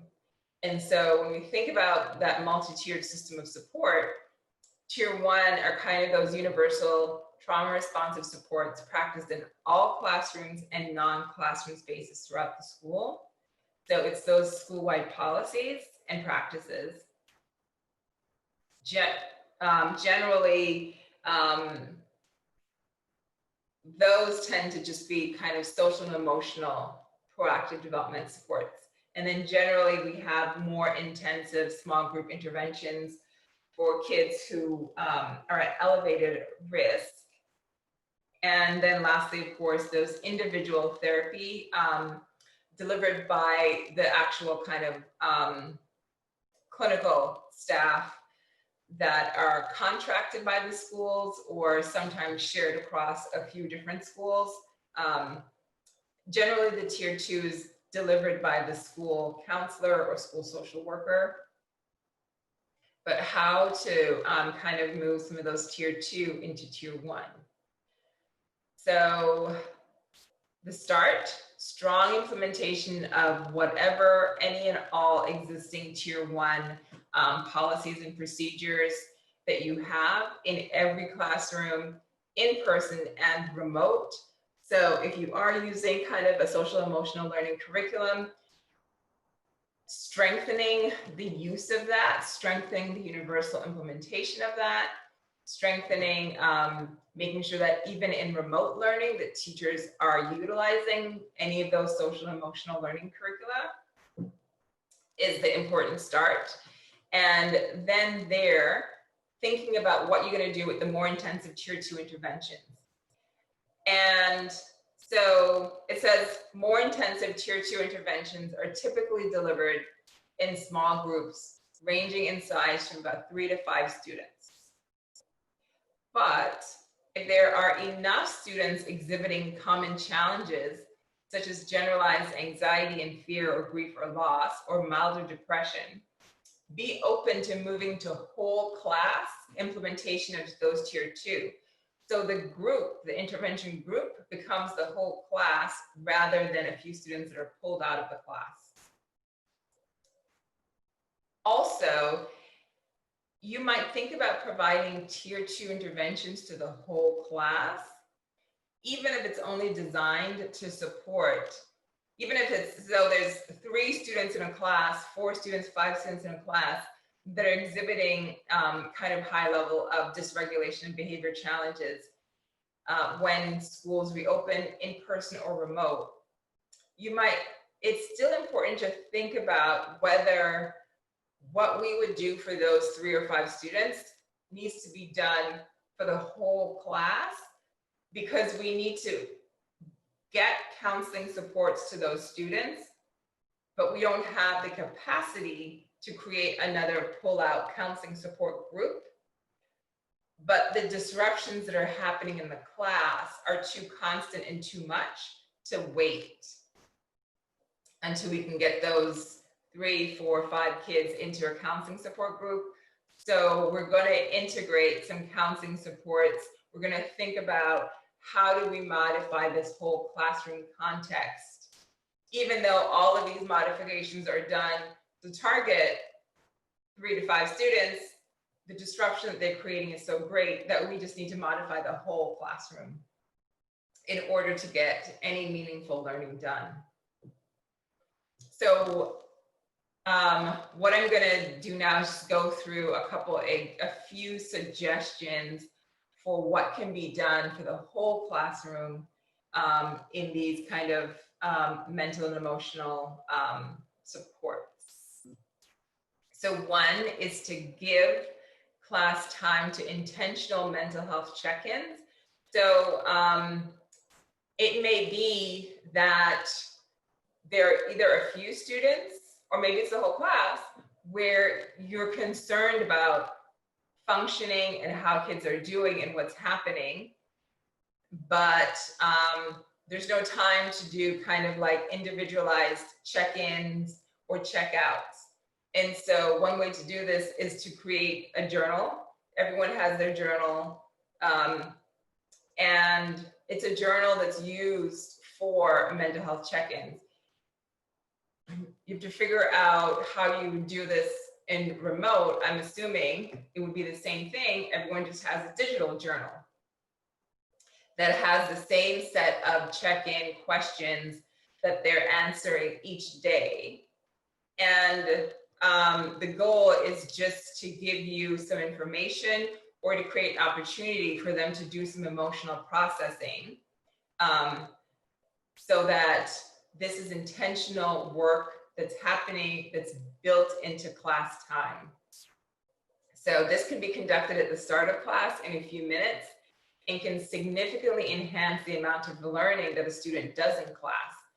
And this is because what research tells us is that if you give people an opportunity to get their worries out, if you give people an opportunity to say how they're doing, and especially if you give them in this kind of group setting a way to write it out, you get increased ability to focus attention on academic learning because they've gotten out and they've gotten a chance to kind of express some of their challenges. And so it's really important that you give and you make class time for this, because what you get back is increased attention and ability to focus for the remainder of the class. And it may even be in a situation where there are a few students or a handful of students in a class where you do know that you need to do regular check-ins with them because things are happening in their lives and things are going on. But again, you may not have time to do those 5 individual check-ins every day. So you make it a whole class check-in activity, but you as the educator, your focus is making sure that you read particular sets of students' journal entries first, so you can see if there's anything going on or anything has changed. And it also allows you, when you read the other students' journal entries, to find out if something has maybe popped up in other students' lives that you need to pay attention to. So intentional mental health check-ins, and you can work with your school counselor or whomever to figure out what common set of 1 or 2 journal entry questions you want to have in these intentional mental health check-ins. The other is whole class development of individualized self-care plans. So some students may be experiencing situations where they need help creating a self-care plan for how they're going to manage situations outside of school. So it might be how they're going to manage being thrust into homelessness, or how they're going to manage an unsafe home or community environment. But again, there's not enough time to work with kids, these kids who need these individualized plan. There's not enough adult support to work with those kids individually. One way to do it is to make it a whole class activity where you're working through with the whole class, everybody working on their individualized plan. And I'll just show you the easiest ways to show you one. This is kind of like a graphic. You can find lots of these online. A graphic organizer for one of them. So it's, so this is kind of like, how might I manage stress and anxiety that's happening in my life?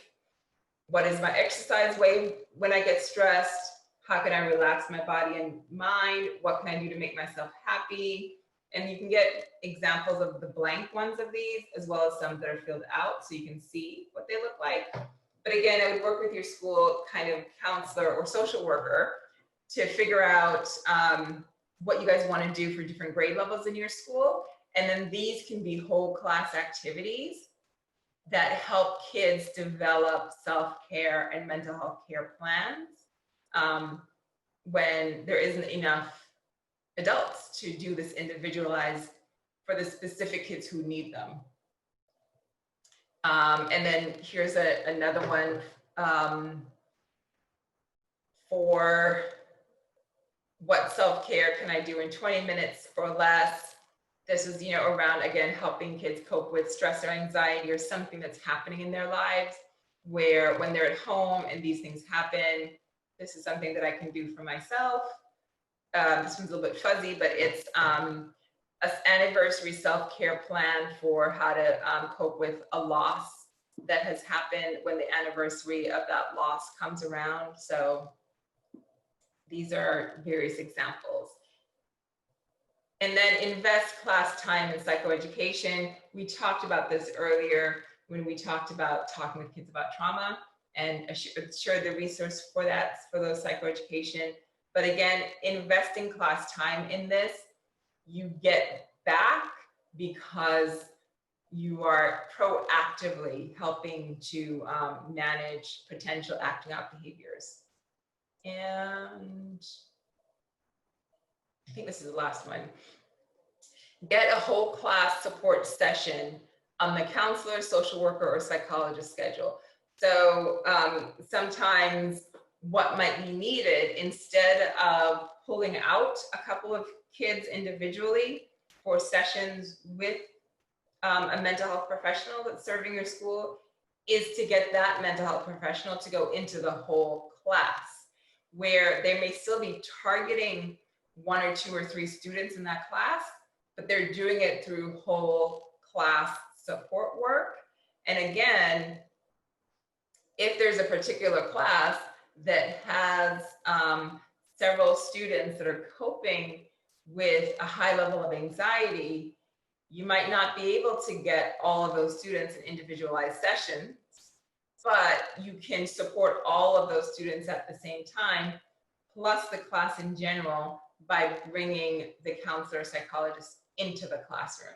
It's just a very different way of thinking about how do we distribute our mental health support staff so that they're making the broadest impact possible during this time when there's going to be so much elevated need. And whole class implementation of a non-clinical tier 2 intervention. So I'm going to be sharing a resource link, and what we've identified for you are 4 non-clinical interventions that can be done by classroom teachers. They still take some learning, but the manuals for these interventions are available. They are made for non-clinicians. And it's this, you're thinking about, again, maybe building staff capacity to do some of this work in the classroom. If you know that your school is one where you're going to have a really elevated number of students coming back with a high level of dysregulation and needing support, and so you're going to need to invest classroom time in building those kids' resilience and coping strategies. So the first one is psychological first aid. They have a listen, protect, connect model. Listen, protect, connect, and try that one more time. Listen, protect, connect, model, and teach. And each one has a set of strategies and activities to be done in the classroom to help the kids cope with trauma and traumatic events. The next one is support for students exposed to trauma. Again, they have a manual and a set of strategies that can be taught to students to help them develop their coping skills.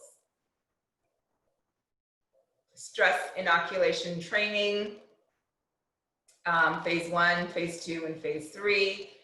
Understanding what's happened, developing some skills and rehearsing those skills for managing stress and trauma, and then application, helping them to apply those skills to the things that they're happening in their lives. And then, as we discussed briefly before, Coalition to Support Grieving Students has a whole set and series of resources if you want to do work to help kids cope with grief as classroom. You can do it individualized also, but it can also be done as whole class activities. So those are 4 that we kind of identified and put together the resources for. Resources meaning linking you to where you can get the manuals. Where is Millie?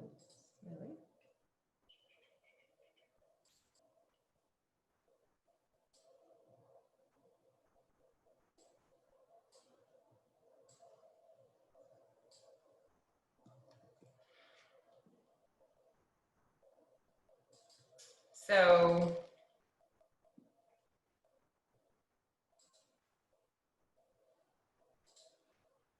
what I'm doing is just putting this in the chat so that you have it in the chat. And then we're going to send you guys to your breakouts for 15 minutes and then call you right back after 15 minutes.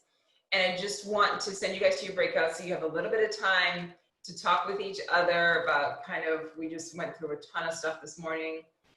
Just you can do a little bit of processing with yourselves as groups and with a partner or with a few colleagues. So I'm going to send you to your breakouts.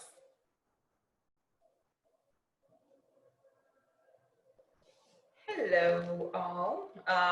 So I hope the discussion time that you guys just had was helpful just to kind of get started and get into the resources.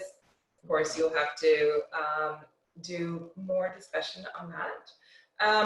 And just to kind of close this session and respond to a question that came up related to these issues is the one about having kids. How do you manage needing the conversations in remote learning when you need to see students' faces? Balancing that against the kind of some of the challenges that pop up, asking kids to share and show themselves on screen. It is absolutely a broad challenge with the not knowing if they are there or not, and it is challenging, but to me, most of that is managed, most of the whether or not they're there is managed through thinking about how to create conversation discussion, even if it's just using the chat. Not assessment questions, but discussion questions that either that requires them to just respond and engage in some way, or the polls that require them to respond and engage in some way. It is absolutely frustrating. And when I was teaching my undergrad class this spring, my son had started his about 2 weeks before. And so I got to see what was happening in there and completely changed what I was going to do in order to create engagement and things like that and check-ins, because one, like the horror moment when I was like, okay, I need to change everything. I was in the kitchen, I watched my son get up out of bed, turn his screen, log in, turn the thing on, his name popped up on the screen, and then he walked right back into his bed. And I was like, okay, so, and you're seeing me watching you do this. So of course, he got back up out of bed and went actually into the class. But then I also changed so much of what I was doing in terms of like just this like regular constant engagement and discussion and chat questions and polls, even just a quick poll. Like I just need something that requires you to be here and continually bring you back with me. Though it is hard. And I will say that there are moments when I think you need to give students some advance notice. But there are moments when I think for certain conversations, it is important to kind of say, we all need to be visually in this room together for this next part of the conversation. I would let them know in advance, the day before, so that they're prepared and they don't feel like it's like a got you moment, caught off guard, but they're prepared and expecting to be visually on screen for that moment, and then they can go ahead and take it back off. There are some conversations where I just think it's difficult. It's hard enough to share in this context, and sharing emotional stuff, regardless of your ability to see how they're doing. Their ability to communicate and to share is going to be much more likely when they can see all of their classmates' faces with this. But it's tough. And so, but part of the quick things was, what are some thoughts from others of you about, have you had any of those moments in the spring or so far when you felt the need to ask students to show up visually with their faces on camera, and how that went? For me personally, the times that I've sort of asked students to show up on camera, I did give them advance notice. Sometimes I would say in that Zoom, at the end of Zoom, I'm gonna ask everyone to be on camera. Or sometimes I would say tomorrow's Zoom meeting is gonna be, you're required to show your face. And then for the students that were kind of reluctant to show their faces, it would be, I think the language in one of the PowerPoints from before was like the peer power. It was just like, come on, let's do it together. And so that would sort of coax them to show like their chin or like just their forehead. And they were like, can we get a little more? And so that would ease them into it. And then we would have their face for the time that we needed. Yeah.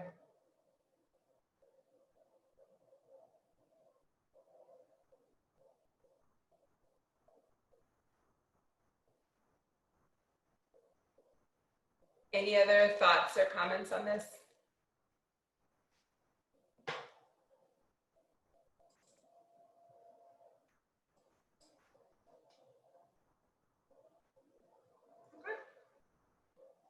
So I think it's just those aspects of giving them advance notice and letting them know why. It might be important to show up visually for this conversation. I think just as long as they're not feeling caught off guard and feeling that it's a gotcha moment, that most are okay with it, because the truth of it is almost all of them are FaceTiming or some other interactive, visually interactive through either FaceTiming, through those games that they all play together. Their little faces up in that screen in those contexts. So it's not something that's unfamiliar to them, and it's really how most of them are getting their social interactions right now. It's just that, for many reasons, they're not doing it in the class context, but out of the class context, they are very comfortable being on screen with their peers. And so I think it is, but it is the case that, for most students, when we suddenly get into the class context, there's an evaluative component to it that just changes the interaction. And so just, easing them into it, giving them an explanation why, and making sure that it's not a gotcha, caught off guard aspect of how it works. So we will let you guys go to lunch and then bring you back after.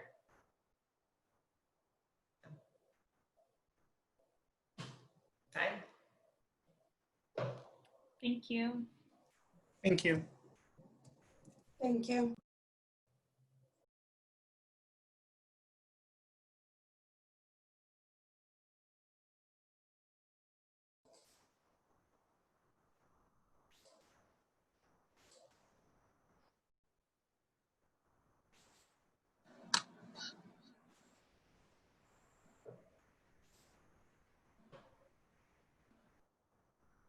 Okay, lunchtime.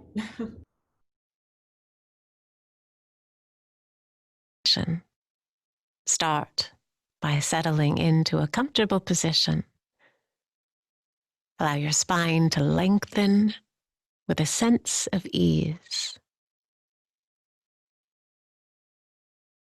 Close your eyes and turn your attention inward. Relax your face,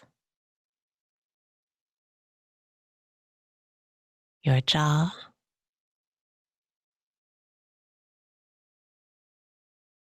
your neck and shoulders.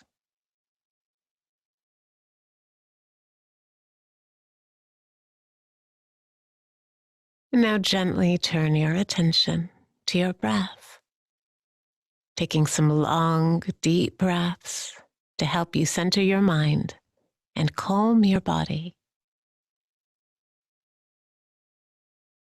On each exhale, imagine your entire body softening.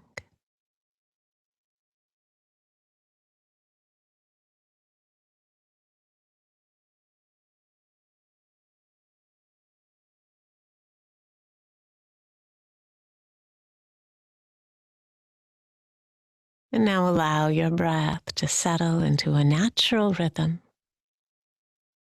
And just notice how each in-breath and each out-breath has a beginning, a middle, and an end.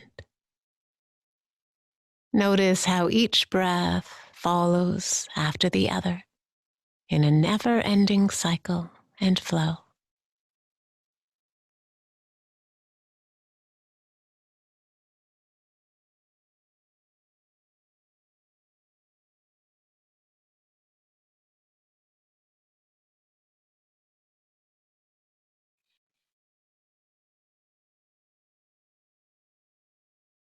And now gently relax your attention.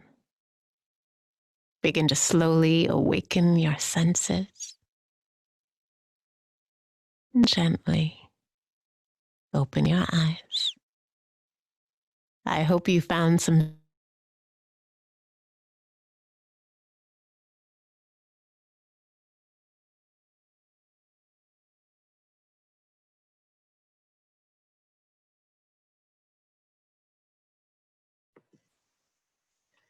All right, welcome back.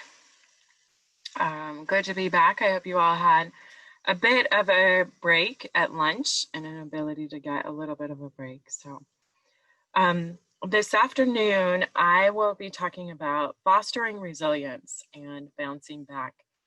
And, you know, oftentimes I would say, even before digging into the research on this, we think of resilience as, especially when we talk about bouncing back, right, after some sort of event or crisis. But in this important time, it's helpful to understand the concept of resilience is actually that it's developed during and through and in the midst of the crisis.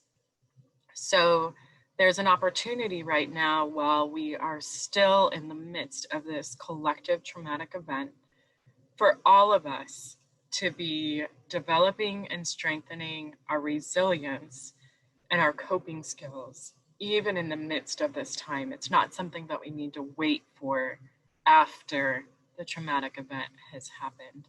So because with COVID-19, we're still in the midst of all the unknowns, the uncertainty, the dangers, the disproportionate effects on many of us, and all of the stressors that are coming along with that we call compounding factors.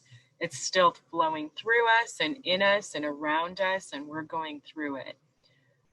So it's important to kind of hold that next to this understanding of what we also need to pay attention to build within our school communities. So that's what we're going to be talking about today.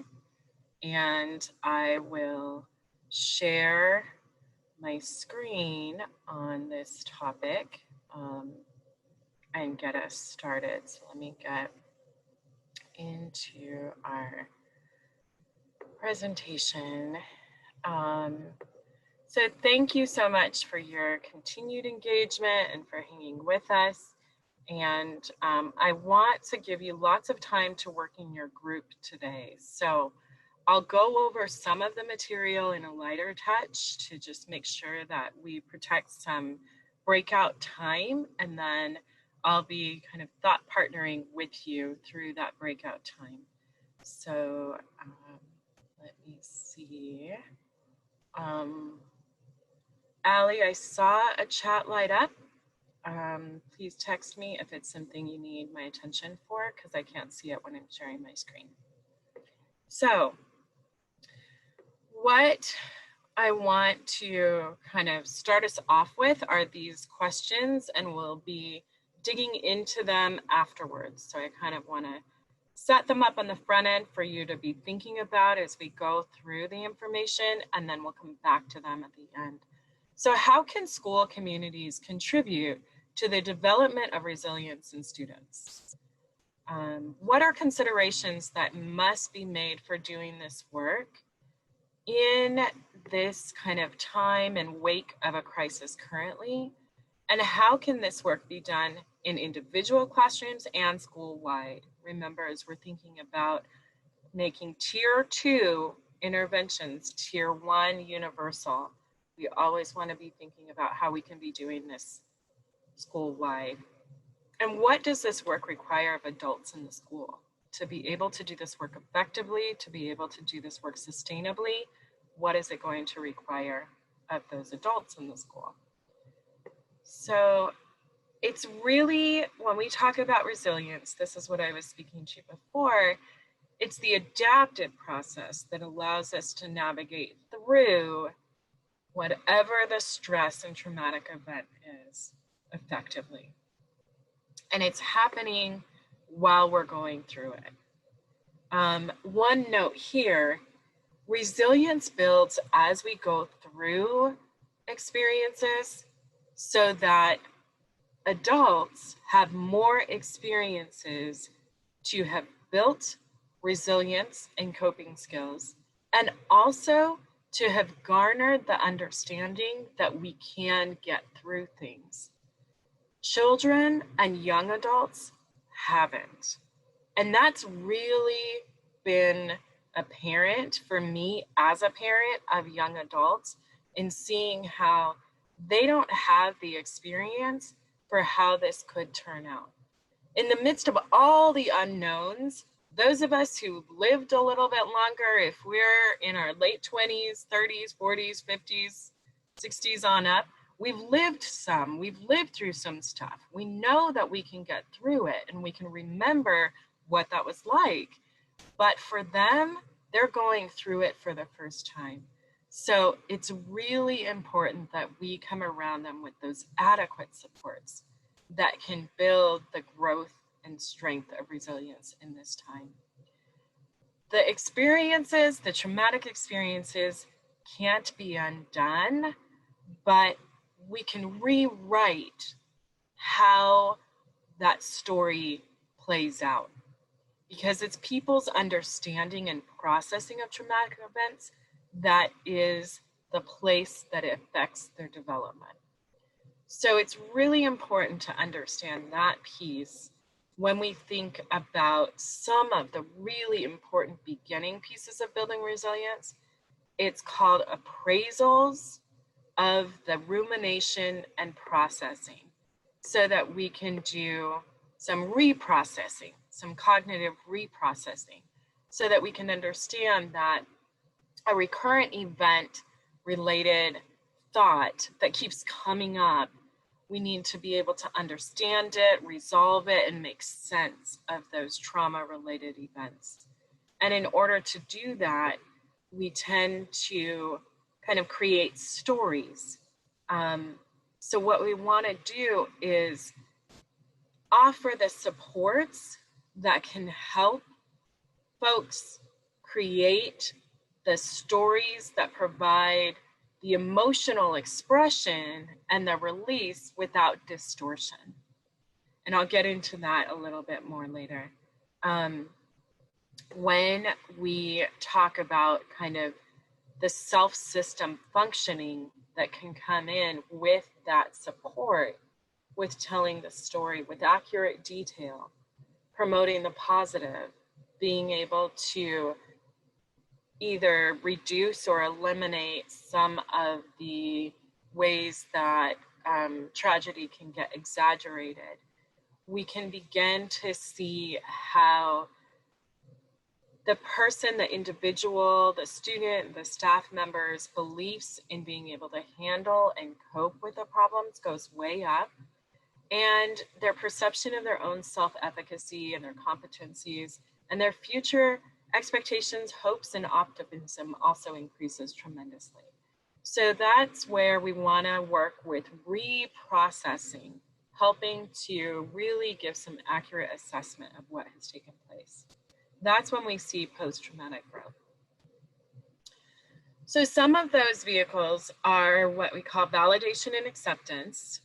That's simply saying, yes, we're going through this and validating what this experience is.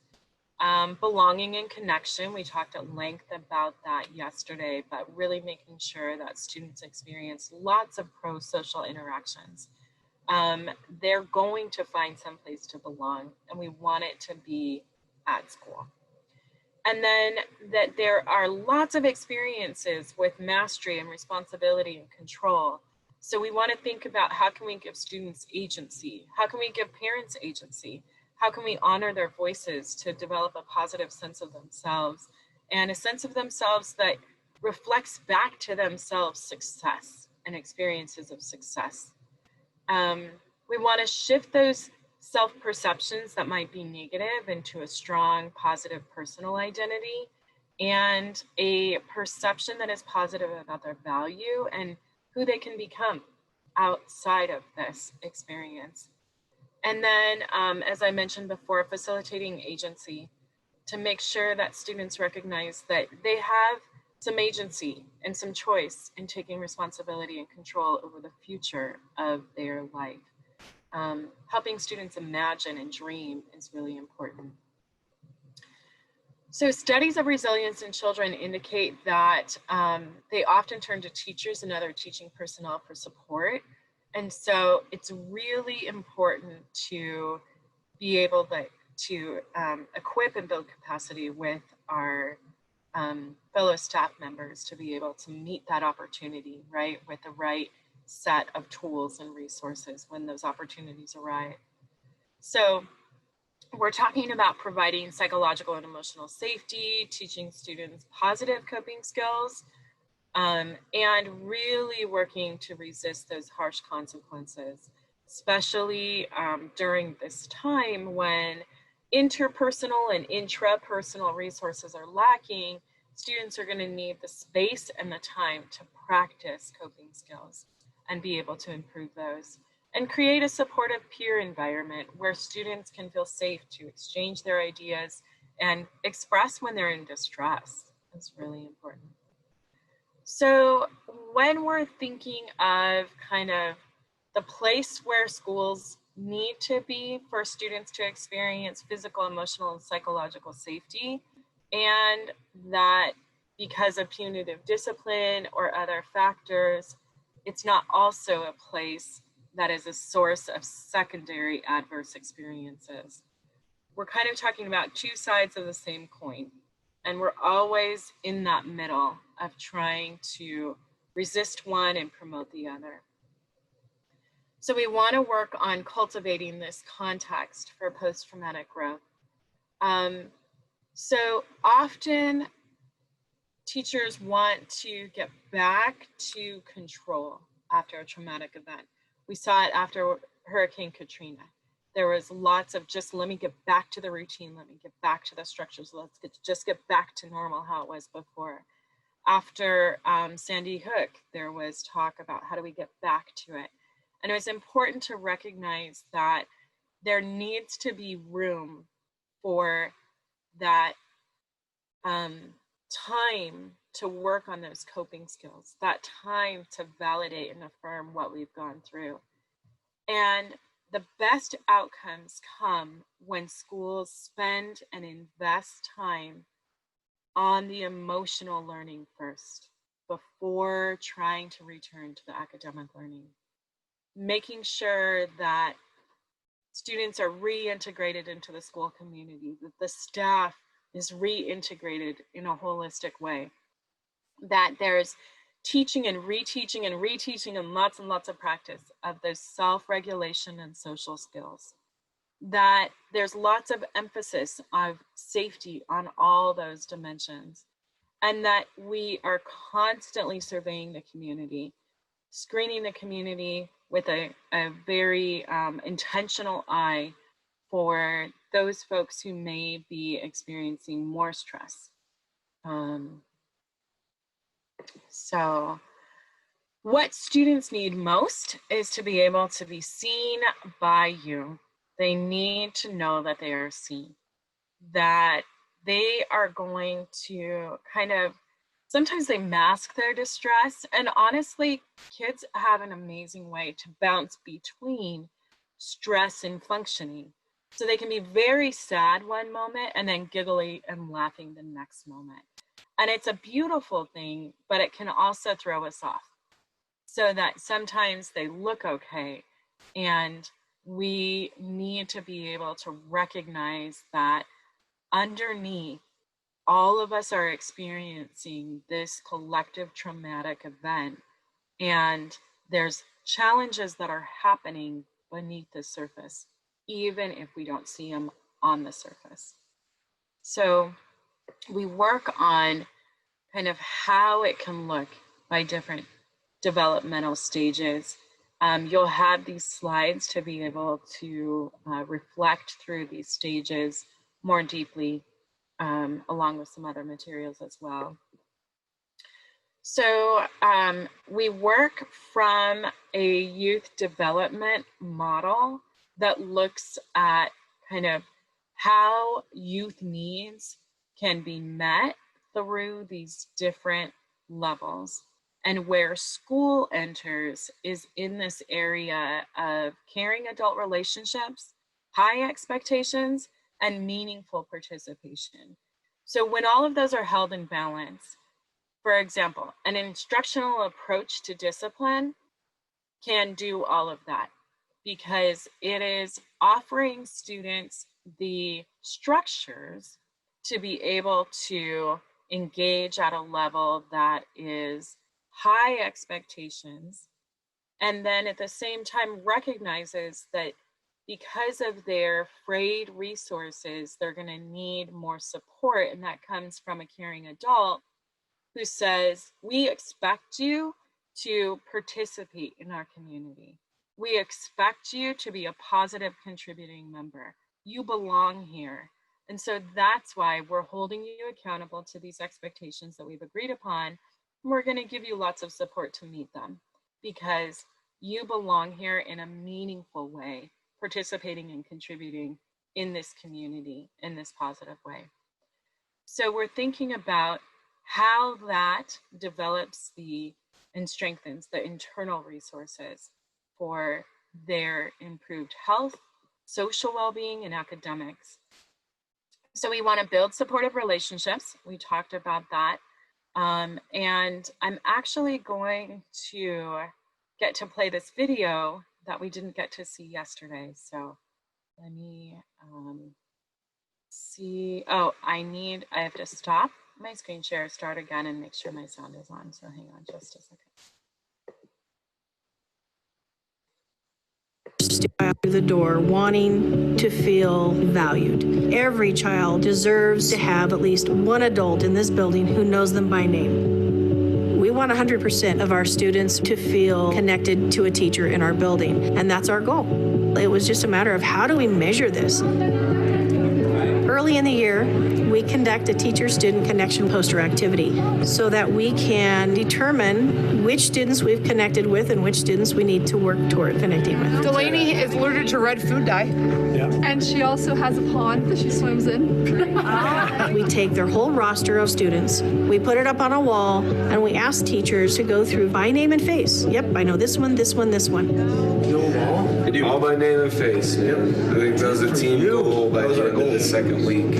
What? Yeah. End of week 2. The activity was based around how well do you know your students. Just through this simple, adding a check mark next to the kid's name that you know by name and face, and then the other categories, academic status, and then a more in-depth personal story about them. She's one that slips under the radar, though. She's pretty quiet. You look at a lot of kids and you go, hey, this student has one check mark. I know them by name and face, but other than that, I don't know where they're at academically. I don't know anything about their personal life. It's probably harder for them to feel valued in a learning environment without that connection to the teacher. So to me, that's what this was all about, a reflective process. How well are we getting to know our kids? And so you don't get to know those students. The stones in the river, that's what I like to call them. They're just letting the water wash over them. We got to go pick up that stone and turn it over. We want them to reflect, and then it's time to develop an action plan. What are we going to do to make sure that these students are taken care of? We have personal conversations with our students in the hallways during passing time. We also do things like Thumbs Up Thursdays or Feel Good Fridays, and we just take a few seconds to have kids share things that they're proud of. To get to know the kids a little bit better on a personal level, just asking them a simple question as they come in the door. Example, last week I started off by just asking kids what their favorite food or fruit was, and then those questions can get deeper to try and get, a little more personal with them. Winter. What is it? Summer? Nice.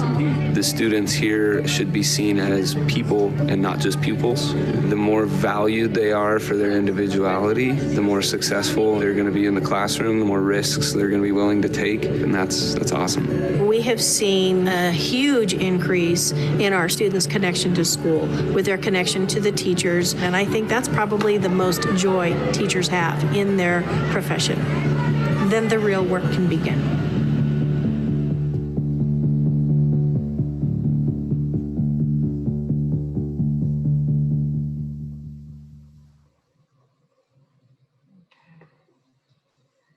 So let me get back to our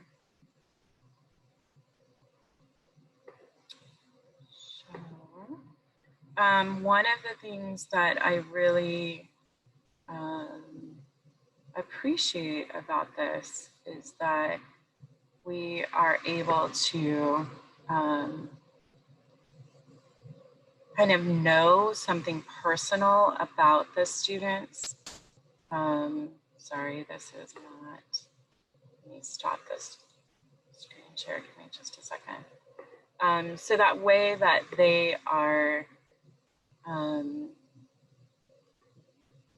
able to get to know something personal about the students in the roster check is a really powerful way of saying, I see you, I notice you. So we want to work on meaningful participation in ways that allow for students to show their strengths. And we do this through things like perspective taking, where we offer opportunities for students to hear from one another and hear that there's different perspectives, different perceptions. Learning to collaborate, exchanging narratives is a really powerful way of doing this. I heard of a teacher who did kind of a take on a family tree that was really great, where they had students put together, it was actually all done virtually. So they did pictures, collages, and they could put whatever they wanted on their board, and then they presented, again, all through a virtual platform, about their family and anything that they wanted to share. So as a way for them to be able to share these stories, see other people's different ways of being and connect and meaningful participate from their own social location, their own place of story, gave a lot of agency. So we want to think about opportunities for that. We really encourage expressive writing exercises that can be done really quick. And this is one of those universal, it's often done at tier 2, small group. I've seen a lot of social workers or school counselors that will take a small group through a journaling exercise or a narrative processing where they may have all shared. It might be a grief and loss group that gets to write. So now we want to push this down universal. It might be that at a certain time of the day, the entire school is doing some expressive writing exercise. In the tier 2 strategies, we had talked about that tree of life as one of the possibilities. I'm not sure if you all saw that in the tier 2. Ask me in the chat if you didn't get to see that and I'll show that to you. But that is a narrative processing intervention that is detailed out for any teacher to be able to run from a classroom type of standpoint. So this could be done in advisory or the beginning of class or a couple times a week. So we also want to think about high expectations and kind of set 3 to 5 big rules that are the same across the school so that these are defined, they're reasonable goals, and they're setting boundaries that we're communicating that these high expectations are what govern our community here and help us be successful. And so we scaffold the supports for inclusion, for opportunities to learn, persistence, and self-reflection, not to exclude or push out. We're always bringing in and strengthening in. None of these are mutually exclusive. They all are cultivating resilience by working together.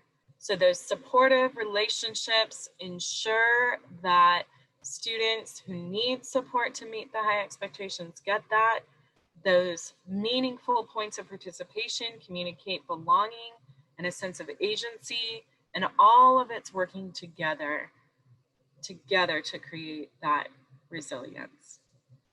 So it's really important, and I talked about this already, but to touch back on just acknowledging the collective trauma, that we can recognize the ways that our shared experiences affect our day-to-day emotions and be able to be transparent with them. That's what students want. They want to be seen, but they also want to know you. They want you to be authentic and to be accessible.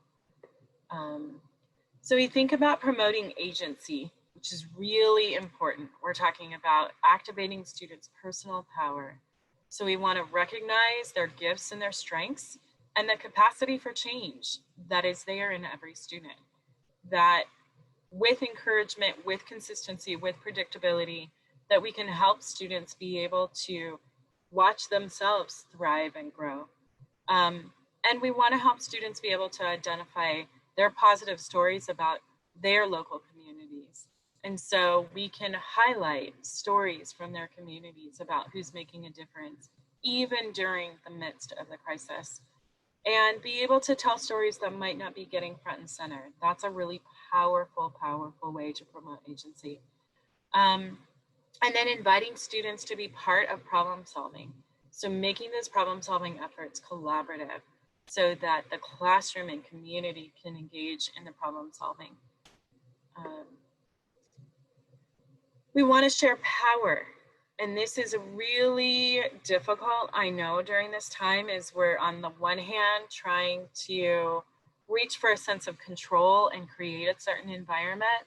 But giving students voice and choice is one way to share power, even within kind of the confines of what we might need to do because of protocols or need to do because of safety.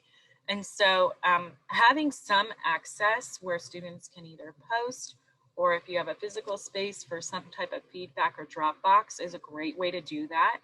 And then giving choices within limits, right? So how they can participate in an activity can be, you can increase engagement tremendously by simply making it 2 choices. So you can write or you can build a model. You choose. You could put together a PowerPoint presentation or a music presentation or write a story. You choose. So you set up the parameters, but you're still offering them their voice and their choice for how they want to express or demonstrate their learning. And then validating students' emotional responses is very, very powerful. You can model respectful communication in those intense moments, but you also can communicate, I see you, I see this is hard and you're having a hard time. I want to help you. Let's figure out how to do this together.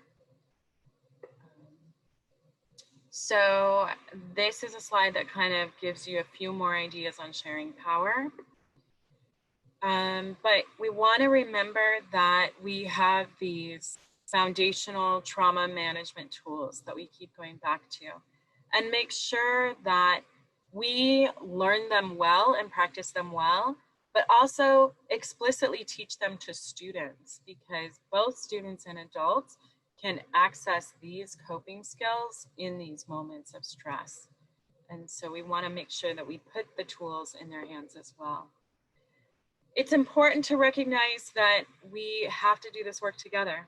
It's not by our individual selves. And I think if there's one takeaway that you get from our workshop, it is that we've got to break down the silos. I think that teaching in this shut down space has highlighted that more than ever. We have to work together.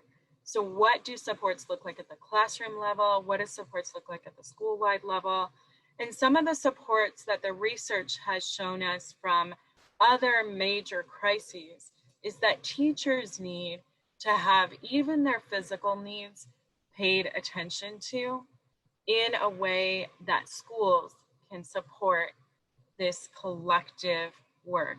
So a couple of the key points that we've read from the research and suggestions are that teachers asked that meals, if schools are back in brick and mortar session, can we figure out a way to provide teachers meals so that they aren't at risk to try to figure out or tapped of their own resources? At least like knowing I can get breakfast and lunch at school is one less thing to think about. Another thing that can be hugely helpful, and I just worked with a group of middle schools to develop this, was they found in the virtual space that many of their students were expressing needs for basic physical needs. They needed food, they needed clothing, they might have been facing housing instability, they're overhearing things from their parents, they're wanting to share resources, and teachers were saying, I came with a math lesson. I don't have time to curate this. So we did that. We started a list of resources that were throughout Chicago, disseminated that to the leadership teams across this middle school network, who then they did the work to identify in the particular local neighborhood communities, where could you get emergency food aid? Where could you go if you had a health crisis? Where could you go if you had just gotten an eviction notice on your door? And that was curated in a single document that was at the ready, disseminated to all of the teachers. So the teachers didn't have to try to think of how do I meet that one more need, but it was at the ready and provided for them. So we want to think about how can we support the resilience, the capacity, the ways of doing this work for our staff and our students in the midst of this crisis. So these anchor questions, I'm going to try to grab them from my slides real quick and drop them into the chat and see that you can take them with you into your school team. Before we go there, so I'll ask you to copy them into a document or a place that you can take them with you, and I can also bring them with me as I bounce around through the chats, through the breakout rooms.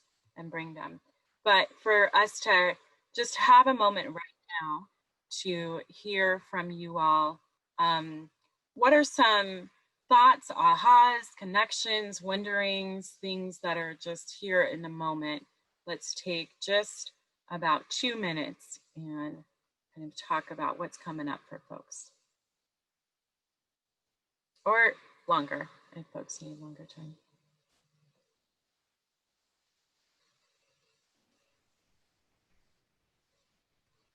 Hi, Stacy. It's Fatima. Hi. Yeah. Yeah. I guess I'm just appreciating, as a clinician counselor in the school, I'm really appreciating this urgency around collective response, and especially this idea of like breaking down the silos that at least resonate with me, because I think schools tend to very much work within that realm. Yeah, so just really, I'm also like just like rethinking everything. Just that small reframe has allowed me to like reimagine what supports could look like. Yeah. At a tier 1 level, right? Sorry. Yeah. I'm happy to hear that and happy to be a thought partner with that. I think that's the thinking we need to be doing right now. If there's a place in all of this material and content that we've offered toward you as you're planning for the school restart that, you know, is impending. However we come back, I know it's just weeks away for some of us. I would say do the roster check. Make sure that every student is accounted for and has a relational match with a positive adult in the building, and that you really think about how you're going to make tier 2 interventions happen at tier 1 so that you're already stretched and maxed out clinicians and social workers have a place to push in and maximize their expertise and support. The third thing that I would offer is look at your staff according to tiers of support as well, because that can help you identify. It might be that this teacher actually has some really great things already in place and has a good handle on some social emotional strategies. And we know that when we say at tier 1, we're going to ask everybody to do some type of journaling for narrative processing support, that all they need is a checkpoint, right, on the schedule, that once a week they can get a touch point from the counselor to say, how's it going? Any questions? Do you need any resources? But this other teacher, because of what they've gone through, what they've lost, what they're juggling, they might be at their absolute frayed edge and need a daily pop in to their classroom. So that can help you clinicians and social workers plan for how you can strategically spread out your limited resources and ability to touch those who need that support. So think about it tiered for staff as well as students. I appreciate that. Thank you. Yeah. So with that, I think we should break out into our rooms and get some good time planning, because there's a lot to think about from today. And I think, why don't we see how it goes for about 25 minutes, 28 minutes, close to a half an hour. So at 1:45, I'll kind of be bouncing in and out and see if we need a little bit more time within our groups or if we're ready to come back together. Sound good? If that sounds all right for you, give me a thumbs up. If you would like to do something different, drop it in the chat and let me know. Stacey, okay. Yeah. One question. If we're in breakout, we're planning together. I'm not understanding how the planning, which would be individualized for where we are, but together. So in the chat, I dropped these questions. Right. I am not totally familiar with how your breakout groups are set up. So are you not in all similar school teams? Right. So myself and another individual that's been a part of this course, we are at 2 completely different schools, and none of our other colleagues are a part of this leadership course this week. Okay, so let me start with your breakout room first. Okay. But take these questions with you, and then other folks are with their school teams, so it makes more sense. School team was with you guys last week, so yeah. Oh, okay. So yeah, so let me drop in and see you all first. Okay. Get started talking about what this might look like for your individual contacts, and I'll see you in a minute. Thank you. Okay. All right. So go ahead and send us to our room, Sally, or Angel. Now we're back. What were you about to say, Shannon? We were talking about the question of getting admin support for the roster check. Share your ideas on that one. Admin support for the roster check. Maybe I need to hear a little bit more about doing it, but to get it implemented in the whole school, because it goes admin, then down to the teachers. Well, we're going to address something that might capture it, and if it doesn't get answered in this, let me know. How's that? So, so one of the things that I was talking with one of our breakout groups with, I wanted to bring to the whole group, and that was just kind of how do we strategize? There's so much to try to get started implementing, and we recognize that our TREP team has worked to condense years that we work with schools into these 4 days. And so we know that it's a lot, it's a little bit of a fire hose at a Dixie cup right now, and we get that. So I wanted to offer a way to get started. And one of the things that we'll talk about tomorrow as well is some of the kind of strategic ways to keep some considerations around implementation. But you want to get moving in one area. Focusing on one area will automatically touch and reach and bring up all the other areas. So that's one way to use the TREP framework to assess where the school is strong and where there might be areas of weakness, because you want to have considerations in every one of those focus areas. So educator well-being, mindfulness, safety, relationships, and then embedded SEL. So right now, what I really want to put in your toolbox is understanding that we are best for our students. We're caring for our students' needs when we prioritize educator well-being. If we're not well, we can't attend to their needs. So that's why we visualize it as the foundation. So when you're thinking strategically, you want to think through a same tier 3 approach for staff as you do for students. You want to think about what are the inside personal resources that your staff have at the ready, and what are the intrapersonal resources that they have. So an example is that I feel like I'm pretty well resourced. I have a strong family. I have a strong community. I have good collegial relationships. There's lots of resources around that, so that when I think of managing stress and coping, I have more resources. When I think of a colleague of mine who's living alone, she has compromising health factors going on. She does not have a lot of collegial relationships right now and doesn't have a strong community around her, and she's 1,000 miles away from her family. So when I think strategically about the well-being of my staff, I would say that she's one that I would put on the list to get a check-in probably daily. I'm one on the list that could probably use a check-in once a week that says, how are you doing? What's going on? Do you need any resources with your students? So you want to use that tier 3 for supports for staff. When you're considering mindfulness, you want to tick that box that you've made a plan for that to be encouraged throughout, promoted throughout at the universal tier 1.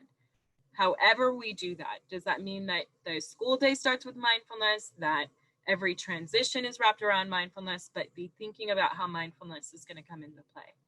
And so you want to think about safety across the board for adults and students as well. What does that look like? And you want to think about relationships. So how do we promote relationships?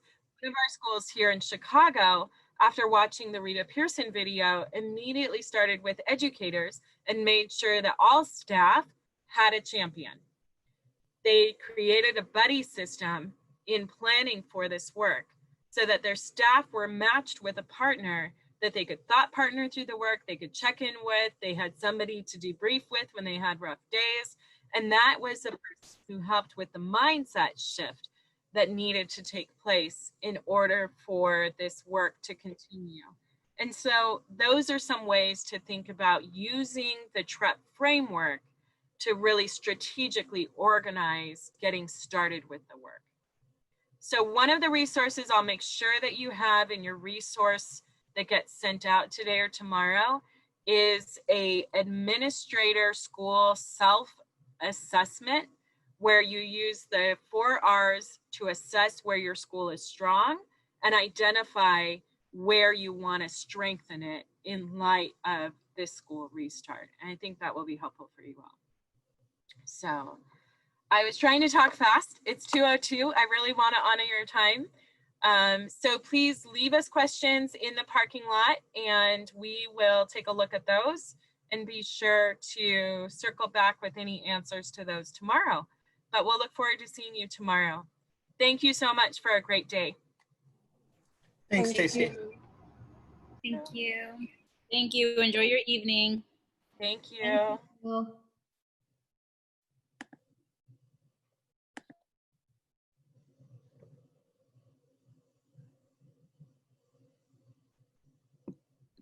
Hey. Hi. I'm just checking chat right now if there is. All right, anything, Allie, in chat or parking lot that needs our attention? From the day, did anything get grabbed or? I don't think so. I'm gonna give the parking lot one last look, but I think Shannon just did that, so I don't think there's anything new. Okay. All right. Yay, we did a good job. How did it go in teachers? Anything to let us know? They would like, they were very interested in doing, the Bronx team was very interested in doing the roster check as soon as they get back. And I told them that you had digitized it for some of our schools for last year. So I told them I would check with you to see if, is it something that's simple, the way that you have it set up, is it simple enough that we can just send it to them and they can do it? Okay, perfect. It is. I will make sure that it goes out in the resources, but okay. I think I put it in, I think I was, if I didn't finish, I keep getting interrupted in the middle of tasks. Yeah. So I'm going to make sure that it's put in the resources. Okay. Cool. So yeah. All right. Well, I think, so for tomorrow, are you in any of these trainings at all, Jamila? Yes, I am. Let me look. Allie, do you want to make me the host? Because I think we're just going to plan how tomorrow's going to go. You don't need to stay. All right. All right. I'll see y'all tomorrow. I think. Okay. Thank you so much. Bye. So what I did, Stacy, is I took you off of setting the focus and made whoever was the first presenter, just let them set the focus because, wait. I'm fine tomorrow. That's right. That's right, because initially I thought you were doing developmental relationships. That's why. But then Masheri said she would just do it. So never mind. Okay. I did already make that change, but that was when we thought you were presenting right there. So yeah, so you could change it back. Okay. So Ebony, what she's talking about is we start in admin and I do the welcome and then set the focus on caring for your staff. And I'll talk a little bit about teaming and hand it over to you.